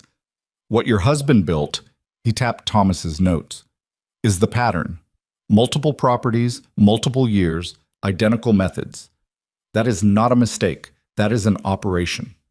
Chester said quietly, "Can you do something with it?" "I know a federal land commissioner who owes me a disagreeable amount of patience," Harwick said. "He's been looking for an entry point into Pinnacle Western for 3 years. He has circumstantial material, but nothing with the evidentiary weight this has." He looked at Clara. "If you're willing to travel to Cheyenne and present this in person, I believe I can arrange for this commissioner to receive you, formally." Clara looked at Gideon. He gave her nothing. No guidance, no signal, just his honest, steady attention, leaving the decision entirely where it belonged. "Yes," she said. "We'll go to Cheyenne." "Good." Harwick picked up his bad coffee and drank it without apparent displeasure. "We'll need statements, signed and witnessed, from both of you," he nodded at Clara and Alderman, "and from Cross as a corroborating witness to events on his property." He looked at Chester. "And from you regarding what you observed in Adderley." "That's a lot of people putting their names on paper," Chester said. "It wasn't reluctance. It was acknowledgement of what it meant." "It is," Harwick said. "That's also what makes it hard to ignore and harder to suppress. One name is easy to discredit. 4 names across 2 separate families and 2 unrelated witnesses is a different matter." They worked until the light outside the window changed. 4 hours at Harwick's table, with the old man producing document forms from somewhere in the pile of papers that Clara would not have found in a week of searching, and directing the drafting of statements with the practiced efficiency of a man who'd done this for 40 years. His handwriting on his own portions was that same cramped, aggressive script. But he was precise. And when he said, "That word is wrong, use this one instead," he was always right about why. Alderman, who'd said almost nothing since they arrived, signed his statement with his full name in handwriting that was careful and deliberate, the handwriting of someone doing something they intend to stand behind. When he finished, he looked up and found Clara watching him, and she gave him a small nod. He nodded back, once. They stayed the night at a boarding house in Fort Laramie and started back the following morning. The Cheyenne trip would have to be a separate journey 2 weeks from now if the weather held, which meant going back to the ranch, waiting, and keeping the documents safe for that additional stretch of time. On the road back, Gideon rode beside her on Pearl, while Chester drove the wagon with Alderman. For a while they just rode. The landscape was open here, the plains stretching out in the winter light with the particular stillness that came after a storm had passed, and before the next one arrived. It was the kind of landscape that either made you feel very small or very clear about what mattered, and today it was doing the second thing. "You did well in there," Gideon said. "Harwick did the heavy lifting. Harwick knows the law. You knew the case." He looked at the road ahead. "Your husband was a careful man." "He was," she said. And then, after a moment, because it was a thought she'd been carrying since the kitchen table in Fort Laramie, and it needed somewhere to go. "He built something that I couldn't see while he was building it. He was doing it for us, for the family. He just never got to finish it." She paused. "I keep thinking about how he'd have felt about this particular moment, on this particular road with these people. What do you think he'd feel?" She thought about it honestly. "Relieved," she said. "Not happy. I don't think happy is the right word for any of this, but relieved that it's moving, that it's not just sitting there, buried, the way so many things like this get buried." Gideon was quiet for a moment. "He should know you're the one finishing it." He'd probably point out that it's not finished yet. "True," Gideon said. "He sounds like he was a practical man." "He was," Clara said. "Very." They rode for another stretch in silence that was not uncomfortable. The horses moved steadily. The sky held its gray. "Clara," Gideon said. "Yes." "When this is done." He stopped, and she could hear him choosing words with the same care he brought to most things. "When the investigation is started and the case is filed and you have whatever options you're going to have, I want you to know that my offer stands. The ranch, the work, all of it." He paused. "Regardless of what Harwick's commissioner turns up or what choices you make afterward, the offer doesn't depend on the outcome." She looked at him riding beside her, this man she'd known for less than 2 months, who'd pulled her son from a river and gone up against Pruitt in his own doorway and sat in a difficult old man's kitchen for 4 hours without complaint. "I know," she said. "I'm not sure you do," he said. "I'm telling you directly so there isn't any question." She held Pearl's reins in her cold hands and looked at the road ahead and said, after a moment, "I heard you the first time, Gideon." He looked at her. "All right. But thank you for saying it again." He nodded once, the way he nodded when something was settled. They rode the rest of the way in the winter light, 2 days back through the frozen territory with the documents in their bags and the warrant of Harwick's involvement in their pocket, and the children waiting at the end of the road. When they came back to the ranch on the second evening, Martin was at the fence line when the wagon came in sight, and he stood there watching them come. And when Clara rode close enough to see his face, she could see the breath he let out. The held breath he'd been holding for 2 days, releasing now that he could see they were back and whole. She didn't say anything about it when she got down from Pearl. She just touched his shoulder as she passed, and he said nothing, and that was enough between them. Inside, the bunkhouse was warm and loud in the way it was when all 9 of them were contained in it, and May came running the moment Clara opened the door with her tin cup in one hand and her arms out, and Clara caught her and held her and breathed in the smell of her hair. "You were gone a long time," May said. 2 days, Clara said. "That's a long time," May said, with the authority of 5 years. "It is," Clara agreed. "It is."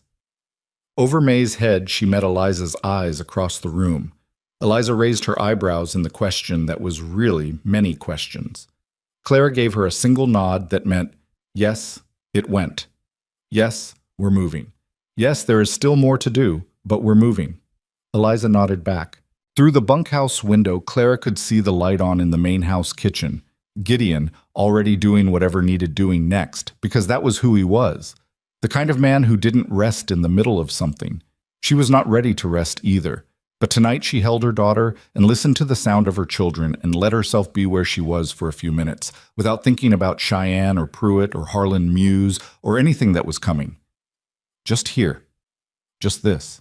It was enough. The 2 weeks before Cheyenne passed the way, weeks pass when you are waiting for something large. slowly in the days and fast in retrospect, so that when Clara looked back on them afterward, she could only account for fragments.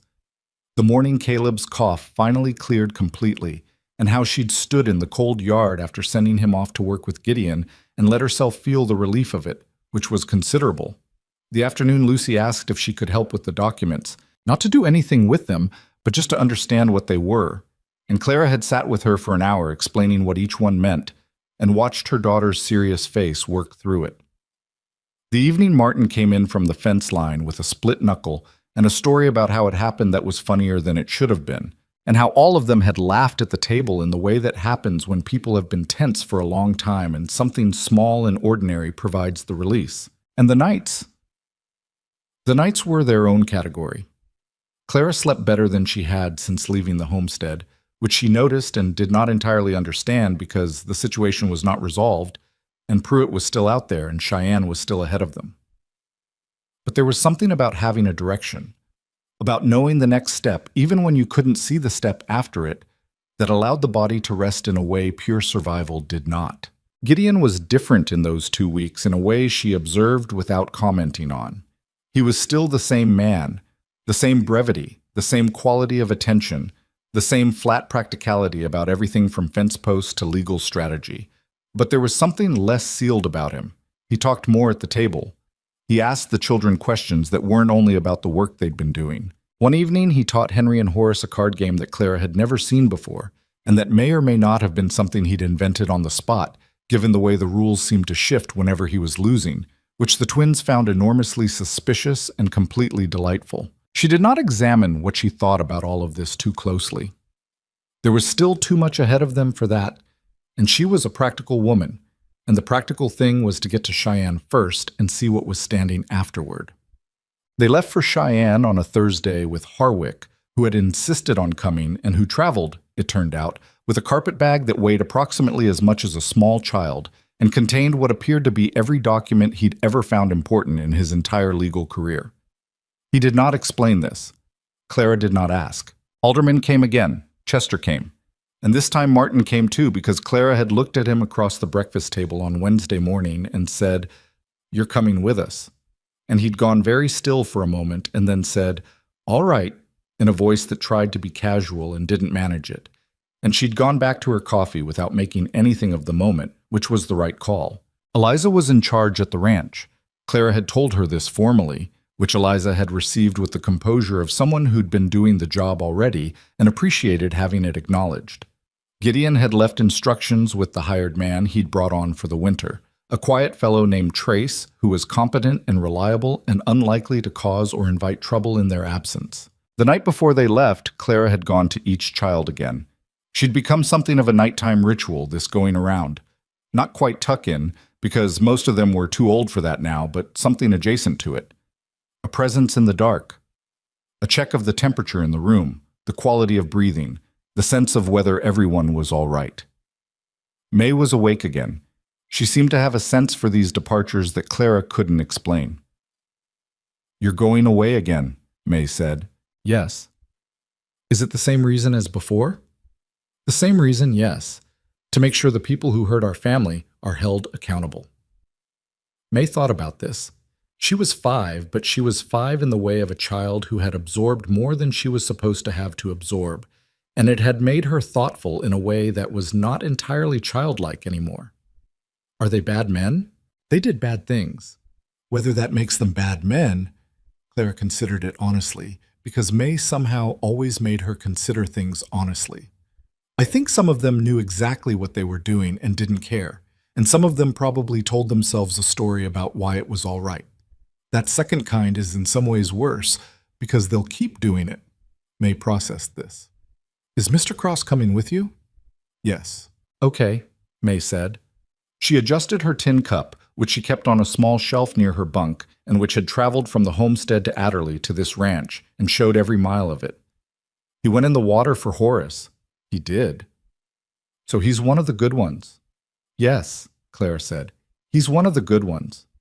May settled back against her pillow, apparently satisfied. "Come back soon," she said, already half asleep. "As soon as I can," Clara said. "Uta, Cheyenne was larger than Fort Laramie and noisier in the way of places that hadn't quite decided what they were yet.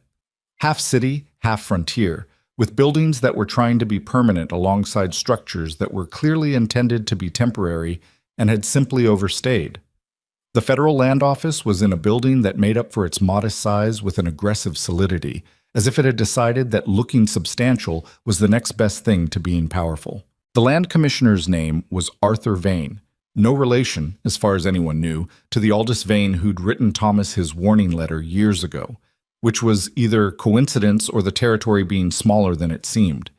He was a heavy-set man in his 50s with the tired eyes of someone who'd spent years dealing with exactly the kind of corruption they were bringing him and had learned not to show surprise, because surprise implied you'd once had illusions, and he'd given those up some time ago.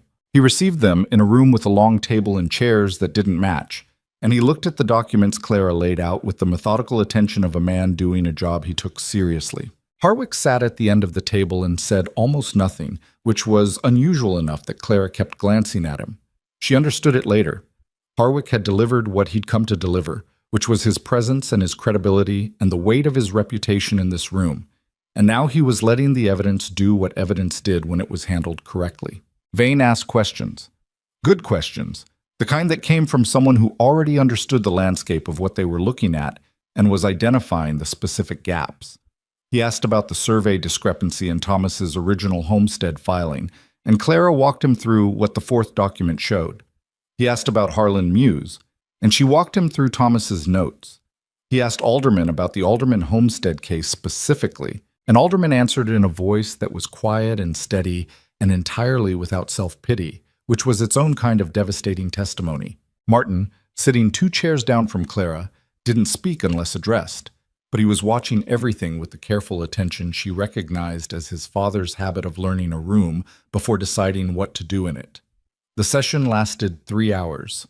At the end of it, Vane set down the last document and sat back in his chair and looked at the ceiling for a moment in the way of someone doing a calculation they don't want to do in front of anyone. "What you've brought me," he said finally, "is the foundation of a federal investigation into Pinnacle Western Development Company and its associated principals."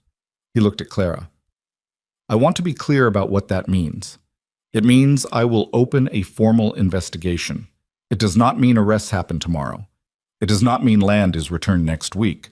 These things take time because they have to be done in a way that holds, not in a way that collapses when their lawyers push back." "I understand that," Clara said.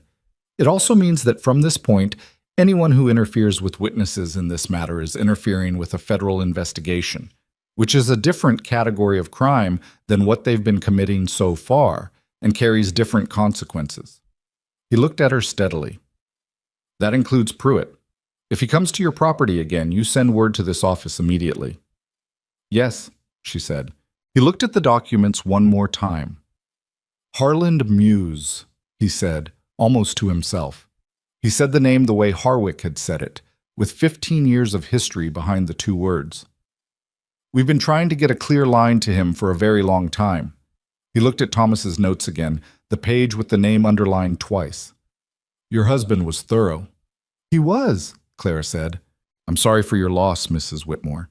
He said it simply, without the performative condolence that people sometimes offered as social ritual. He said it like he meant it. He did good work. She held herself together, which required a particular quality of effort in that moment. "Thank you," she said. They got the news about the arrests in stages, the way news traveled in the territory, first by rumor, then by letter, then by the slow confirmation that comes when the thing you've been waiting for finally stops being a possibility and becomes a fact. Corey Jacks was arrested in Millfield 6 weeks after the Cheyenne meeting. The territorial newspaper described it in 3 lines, which told Clara that the people who ran the newspaper had connections they were protecting, but it was 3 lines more than nothing. Chester brought the paper out to the ranch and read it aloud at the kitchen table with an expression that mixed satisfaction with the awareness that satisfaction was not quite the right feeling for something this serious. The county official named Bassett resigned his position 2 weeks after that, which wasn't an arrest, but was the kind of thing that happened when someone had been told exactly what was coming and chose to leave before it arrived. Clara heard about it from Harwick, who wrote a brief, precise letter that said, among other things, The commissioner is moving methodically, and I believe he will reach the top of the structure, though not quickly. Be patient. Be available when called. Pruitt disappeared. That was the word Chester used when he came out with the news in late February. Disappeared, which could mean he'd run or could mean something worse had happened to him, courtesy of the people above him who decided he was a liability. Clara didn't know and found, after sitting with that uncertainty for a few days, that she was not going to let it occupy too much of her mind. Pruitt was one instrument in a larger structure. The structure was what mattered. Harlan Muse was arrested on a Thursday in March in Cheyenne at his offices. Vane's office sent Clara a formal notification, a single page with the federal seal at the top. She read it standing at the kitchen counter while the stove ticked behind her, and then she read it again, and then she folded it and put it in the inside pocket of her coat where she kept the things she intended to remember. She stood at the window for a while after that, looking out at the yard where Daniel and James were hauling water and the twins were having some kind of disagreement near the barn that appeared to be escalating toward the physical, which it would not reach because Ruth was walking toward them with the expression that always resolved these situations before they fully arrived.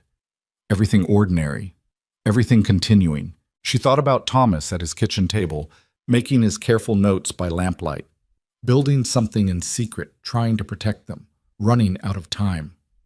She thought about the way she'd felt in those first days on the road, the specific quality of that desperation, the weight of 9 children and $43 and a world that kept closing its doors. She thought about the man in Haverford and his mustache and his dismissal, and the woman in Dalton and the closed door, and what it had felt like to read the coldness in people's faces when they looked at her family and saw only a problem. She had not forgotten any of it. She did not intend to. What she understood now, that she hadn't fully understood then, was that the cruelty of those people had not been personal. They hadn't hated her. They'd seen what it cost to care about someone else's crisis, and they'd done the arithmetic and decided the cost was too high.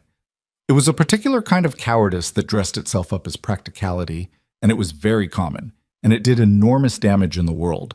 And the only counter to it was people who did the arithmetic differently, who looked at the cost and paid it anyway. Chester had paid it. Alderman, in his frightened and grief-worn way, had paid it. Harwick had been waiting 15 years for the chance to pay it. Gideon had gone in the water without thinking about the cost at all. That was the thing about survival. The bare version of it, the kind Clara had been doing since Pruitt's men appeared in her yard, was that it consumed everything. Every calculation, every hour, every reserve of energy went toward the immediate. Food, shelter, safety, the next step. You kept moving because stopping felt fatal, and you did not have the capacity to think about anything beyond the next necessary thing.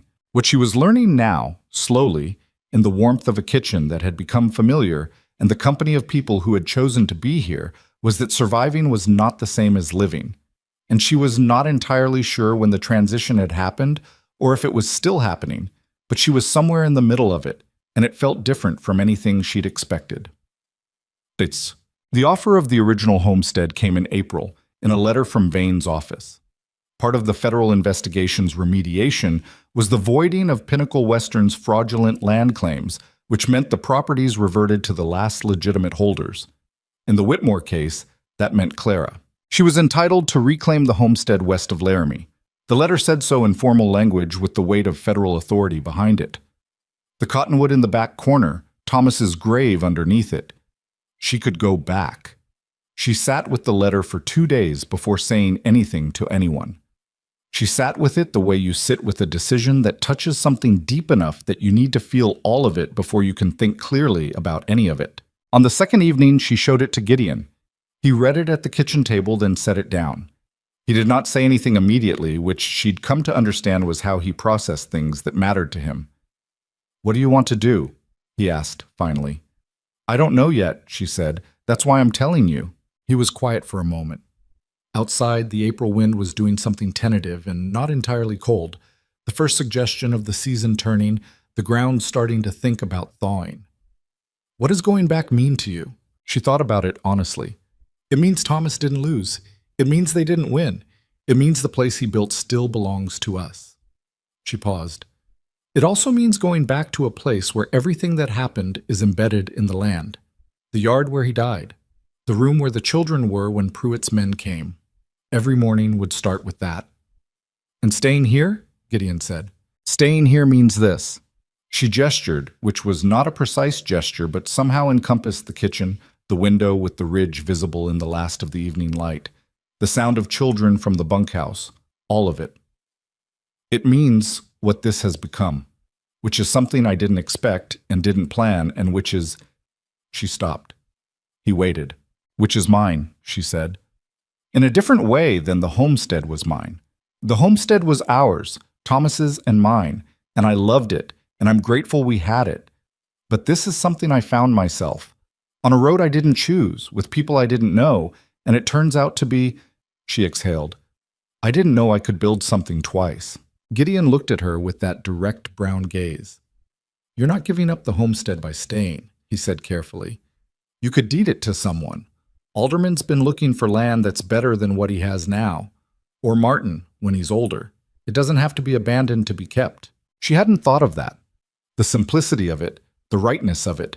Thomas's land going to a family that Pinnacle Western had also wronged, the land becoming something useful in the hands of someone who'd earned the chance at it. She felt the idea settle somewhere that recognized it. That's a good thought, she said. I have them occasionally. She looked at him. He was looking at the letter again, or pretending to, and there was something in the set of his face that was careful in a way that was different from his usual careful. Gideon, she said. He looked up. I'm staying, she said. That's the answer. I wanted you to know that's the answer before anything else. Whatever had been careful in his face did something then. Not dramatic. He was not a dramatic man, and she did not expect or want that. Just a slight release of something held. All right, he said. I'm not staying because I don't have anywhere else to go, she said. I want to be clear about that. I know. I have somewhere else to go. I'm choosing this. Clara. His voice was very even. I know. She looked at him for another moment, then looked down at the letter on the table between them. The federal seal. Vane's signature. The formal language of justice arriving too late to undo what had been done, but arriving nonetheless, which was more than it usually did. I want to talk to Martin first, she said, about the homestead and Alderman. He should be part of that decision. It was his father's land. That's right, Gideon said. And I want... She stopped. Started again. I want this to be actual, whatever this is. I don't want it to be something we don't name because naming it is uncomfortable. I've spent enough of my life being careful about things that should have been said. He was very still in the way he went still when something mattered. What do you want to name it? A family, she said. The one that formed while we weren't looking. You and me and 9 children and a ridge that cuts the wind and a kitchen that feeds more people than it was built for.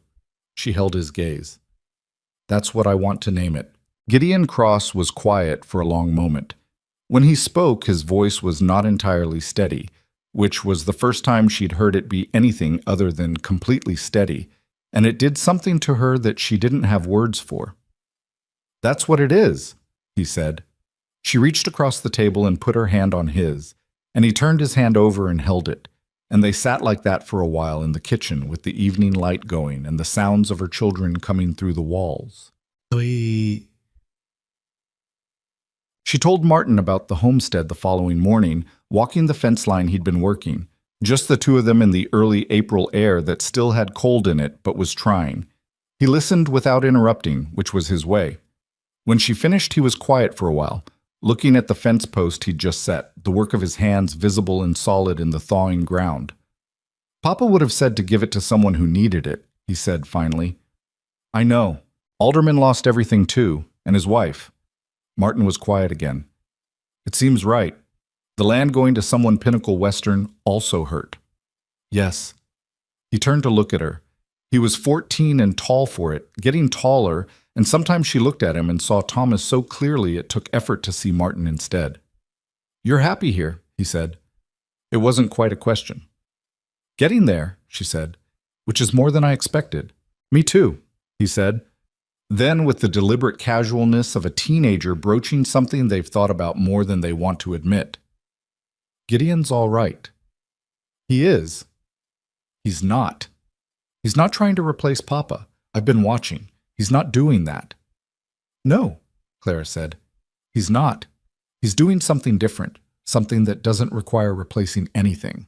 Martin nodded, processing. Okay, he said, which from Martin meant, I've accepted this. I'll stop requiring additional conversation about it now. He picked up his tools. I'm going to finish this section before lunch. Okay, she said. She watched him go back to work.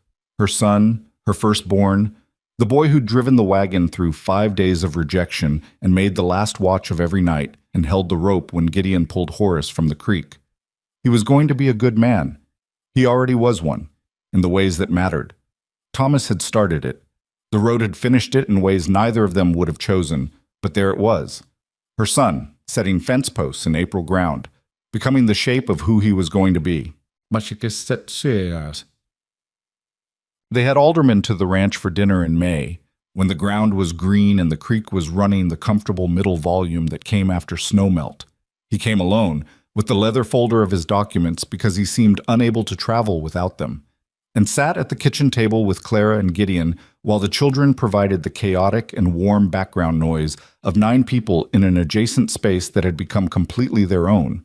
Clara had written to Vane's office about transferring the homestead claim. The legal process was its own labyrinthine undertaking, and Harwick had agreed to oversee it in the manner of a man who had decided to spend his retirement being useful whether he wanted to or not. But the intention was established, the direction was clear, and Alderman had sat very still when Clara told him what she was proposing, and then said, I don't know how to thank you for this, in the voice of a man who actually didn't know. You testified, Clara said. You put your name on that table in Cheyenne when it would have been easier not to. That's not nothing. Still. Alderman. She said his name the way she sometimes said Gideon's, but direct, meant to land. Thomas would have wanted the land with someone who'd use it right. There's no one I'd rather give it to. He'd nodded then and looked at his coffee and didn't say anything else about it, which was the right response. At dinner, May installed herself next to Alderman with the confident manner she used with adults she'd decided to accept, and told him at some length about the horses on the property and which ones had distinct personalities. He listened with more attention than most adults gave a 5-year-old, which May recognized and rewarded by escalating to increasingly detailed horse observations. She doesn't run out of things to say, Alderman observed to Clara at a lull. Not yet, Clara agreed. We're waiting to see if it happens. Alderman smiled, a real smile, which Clara hadn't seen on his face before. It changed him considerably. She thought about the letter from Vane's office with the formal language of justice, and about Alderman's wife who'd held on 2 years after losing the land and then hadn't been able to hold on anymore. And she thought that whatever justice meant in a situation like this, it was never exact, and it was never enough, and it arrived too late to undo anything. But it arrived. And in arriving, it made possible the version of the future where Alderman smiled at a 5-year-old's horse opinions over someone else's dinner table, which was not nothing, which was, in fact, something. That was what she'd come to believe about justice through all of it, that it was not restoration. It was not the return of what had been lost. It was the closing of a door through which damage had been flowing, so that what was left could have a chance to become something. It didn't give Thomas back. It didn't give Alderman's wife back. It didn't give any of them the years they'd lost or the ease they'd never had. But it stopped the door from swinging, and it mattered that it stopped. And the people who'd helped close it had done something that deserved to be called good, even if the word felt smaller than the thing. Okay? Summer came to the Cross Ranch with the unhurried confidence of something that had been here before and intended to be here again. The days stretched long. The ridge to the north went from gray to green, and the creek settled into the pleasant, steady sound it made when it was neither threatening nor scarce. The children spread through the property the way children spread when they have space to do it, each of them finding their place, their work, their small domains. Martin was on the cattle work full-time now, riding with Gideon in the early mornings with the ease of someone who'd been doing it for years rather than months. James had become Trace's shadow in the barn, developing opinions about horses that had started to resemble something like expertise. Caleb and Daniel worked the fields, growing into the kind of workers who didn't need direction because they'd internalized what needed doing and why. Ruth had discovered she could grow things, She'd started a kitchen garden in May, stubbornly, in ground that resisted her initially, and by July it was producing in a way that astonished even Gideon, who'd tried the same patch 2 years running and given up. She had her mother's persistence and her father's patience with slow processes, and the combination was apparently well suited to gardening. Lucy had started teaching May her letters, with a gravity that suggested she'd found a vocation. May was a mixed student, attentive when interested, magnificently absent when not. But she could now write her own name and the names of every animal on the property, and the word creek in large uneven capitals, which she'd written on a piece of paper and nailed to the fence post nearest the water as what she described as a warning. The twins remained the twins. They'd recently decided to take turns pretending to be each other, which fooled no one but provided them with enormous entertainment. It was not a life without difficulty. Ranch work was hard and constant, and the weather did not negotiate, and there were weeks when everything that could go wrong did, and money was always the conversation happening just underneath the other conversations. And 9 children growing at the rate children grow required resources that required planning, that required work, that didn't stop. But it was full. That was the word Clara kept coming back to. Not perfect, which it wasn't. Not easy, which it had never been, and probably wouldn't be, but full. Full of the kind of texture that comes when people who have been through real things together stop performing for each other and simply are who they are.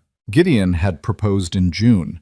He'd done it without ceremony, which she'd expected, and without extensive preamble, which she'd also expected, and in the kitchen, which was where they always seemed to end up for the conversations that mattered, which seemed right. He'd said, "I'd like us to be married, if that's what you want." She'd said, "It's what I want." He'd nodded, and that had been most of it, except that he'd reached across the table and taken her hand the same way she'd taken his in April, and they'd sat like that for a while without saying anything else, because some things don't need more words than that. They were married in August, in the yard of the ranch, with Chester officiating in his capacity as someone who'd once done this and was willing to do it again, and all 9 children present, and Alderman and Harwick both, and a few families from Adderley who'd become something like community over the months. It was not a large ceremony. The dress Clara wore was not new. The day was hot, and the flies were interested in everything, and Henry knocked over a cup at the meal afterward and went rigid again with the anticipatory look that he still hadn't fully lost. And Gideon righted the cup and said, "Happens," exactly the way he had the very first night. And Henry looked at Horace, and Horace looked back with the expression of 8-year-olds who have filed something permanently. May sat on the fence and watched the whole ceremony with her tin cup in her lap, and a solemn expression that, partway through, slowly became a smile. Nobody told her to smile. She just did, the way children smile when something that was wrong has come right in a way they can feel even if they can't articulate. In the evening, when the guests had gone and the children were variously asleep or winding toward it, Clara stood at the kitchen window and looked out at the yard in the blue summer dark. She could hear the creek in the distance, steady and quiet, doing what it had always done regardless of what happened on its banks. She thought about the woman she'd been in October, on the frozen road outside Laramie with $43 and a dead husband and 9 children looking at her like she was the last solid thing between them and the dark. She thought about what that woman had believed about the future, which was not much in the specific terms of possibility, because the future had contracted down to survive this day and then the next one, and don't look past that because you cannot afford to. She had survived those days. She had found, in surviving them, people she hadn't known she'd find, and a life she hadn't known she could build, and a version of herself she hadn't been sure existed, one that could go 4 rounds with a land syndicate, present evidence to a federal commissioner, bury her husband and carry her children across a frozen plain, and still, at the end of it, choose something new instead of retreating into the shape of the old grief. That was the thing nobody told you about loss. Not the loss itself, which everyone told you about in various ways, usually inadequate. The thing nobody told you was what came after the survival. The long stretch of ordinary time that followed extraordinary difficulty. And what you were supposed to do with it, and who you were supposed to be in it. She thought the answer was, whoever you actually are, now that you've been tested enough to find out. She heard Gideon come into the kitchen behind her. She didn't turn around. He came to stand beside her at the window, and they looked out at the yard together, at the dark ridge and the summer stars and the quiet settled shape of the life they'd made out of what had been left. Everyone down? She said. Most of them. May's talking to herself. She does that. I know. A pause. Henry put the tin cup on May's shelf when she wasn't looking, so now she has two. Clara turned to look at him. When did he do that? Tonight, after dinner. Gideon's expression was the one she'd come to love most. The almost not a smile, the thing his face did when something had reached him that he hadn't expected. He didn't say anything about it, just put it there and went to bed. She turned back to the window. Something in her chest did something complicated, the way it still sometimes did when her children were more themselves than she'd known to hope for. She'd raised them in hard years and harder months, and they kept showing her what they'd become in it, and it kept being more than she'd asked. He's going to be all right, she said. Not a question. Yeah, Gideon said, all of them are. She didn't say anything to that. She just stood at the window in her kitchen, in her home, beside the man she'd chosen, listening to the creak in the dark and the sound of her children breathing somewhere in the rooms behind her, every one of them present, every one of them safe, every one of them wanted, in this place, by these people, completely and without condition. It was not the life she'd planned. She'd planned another life, with Thomas, on different land, and she had loved that life.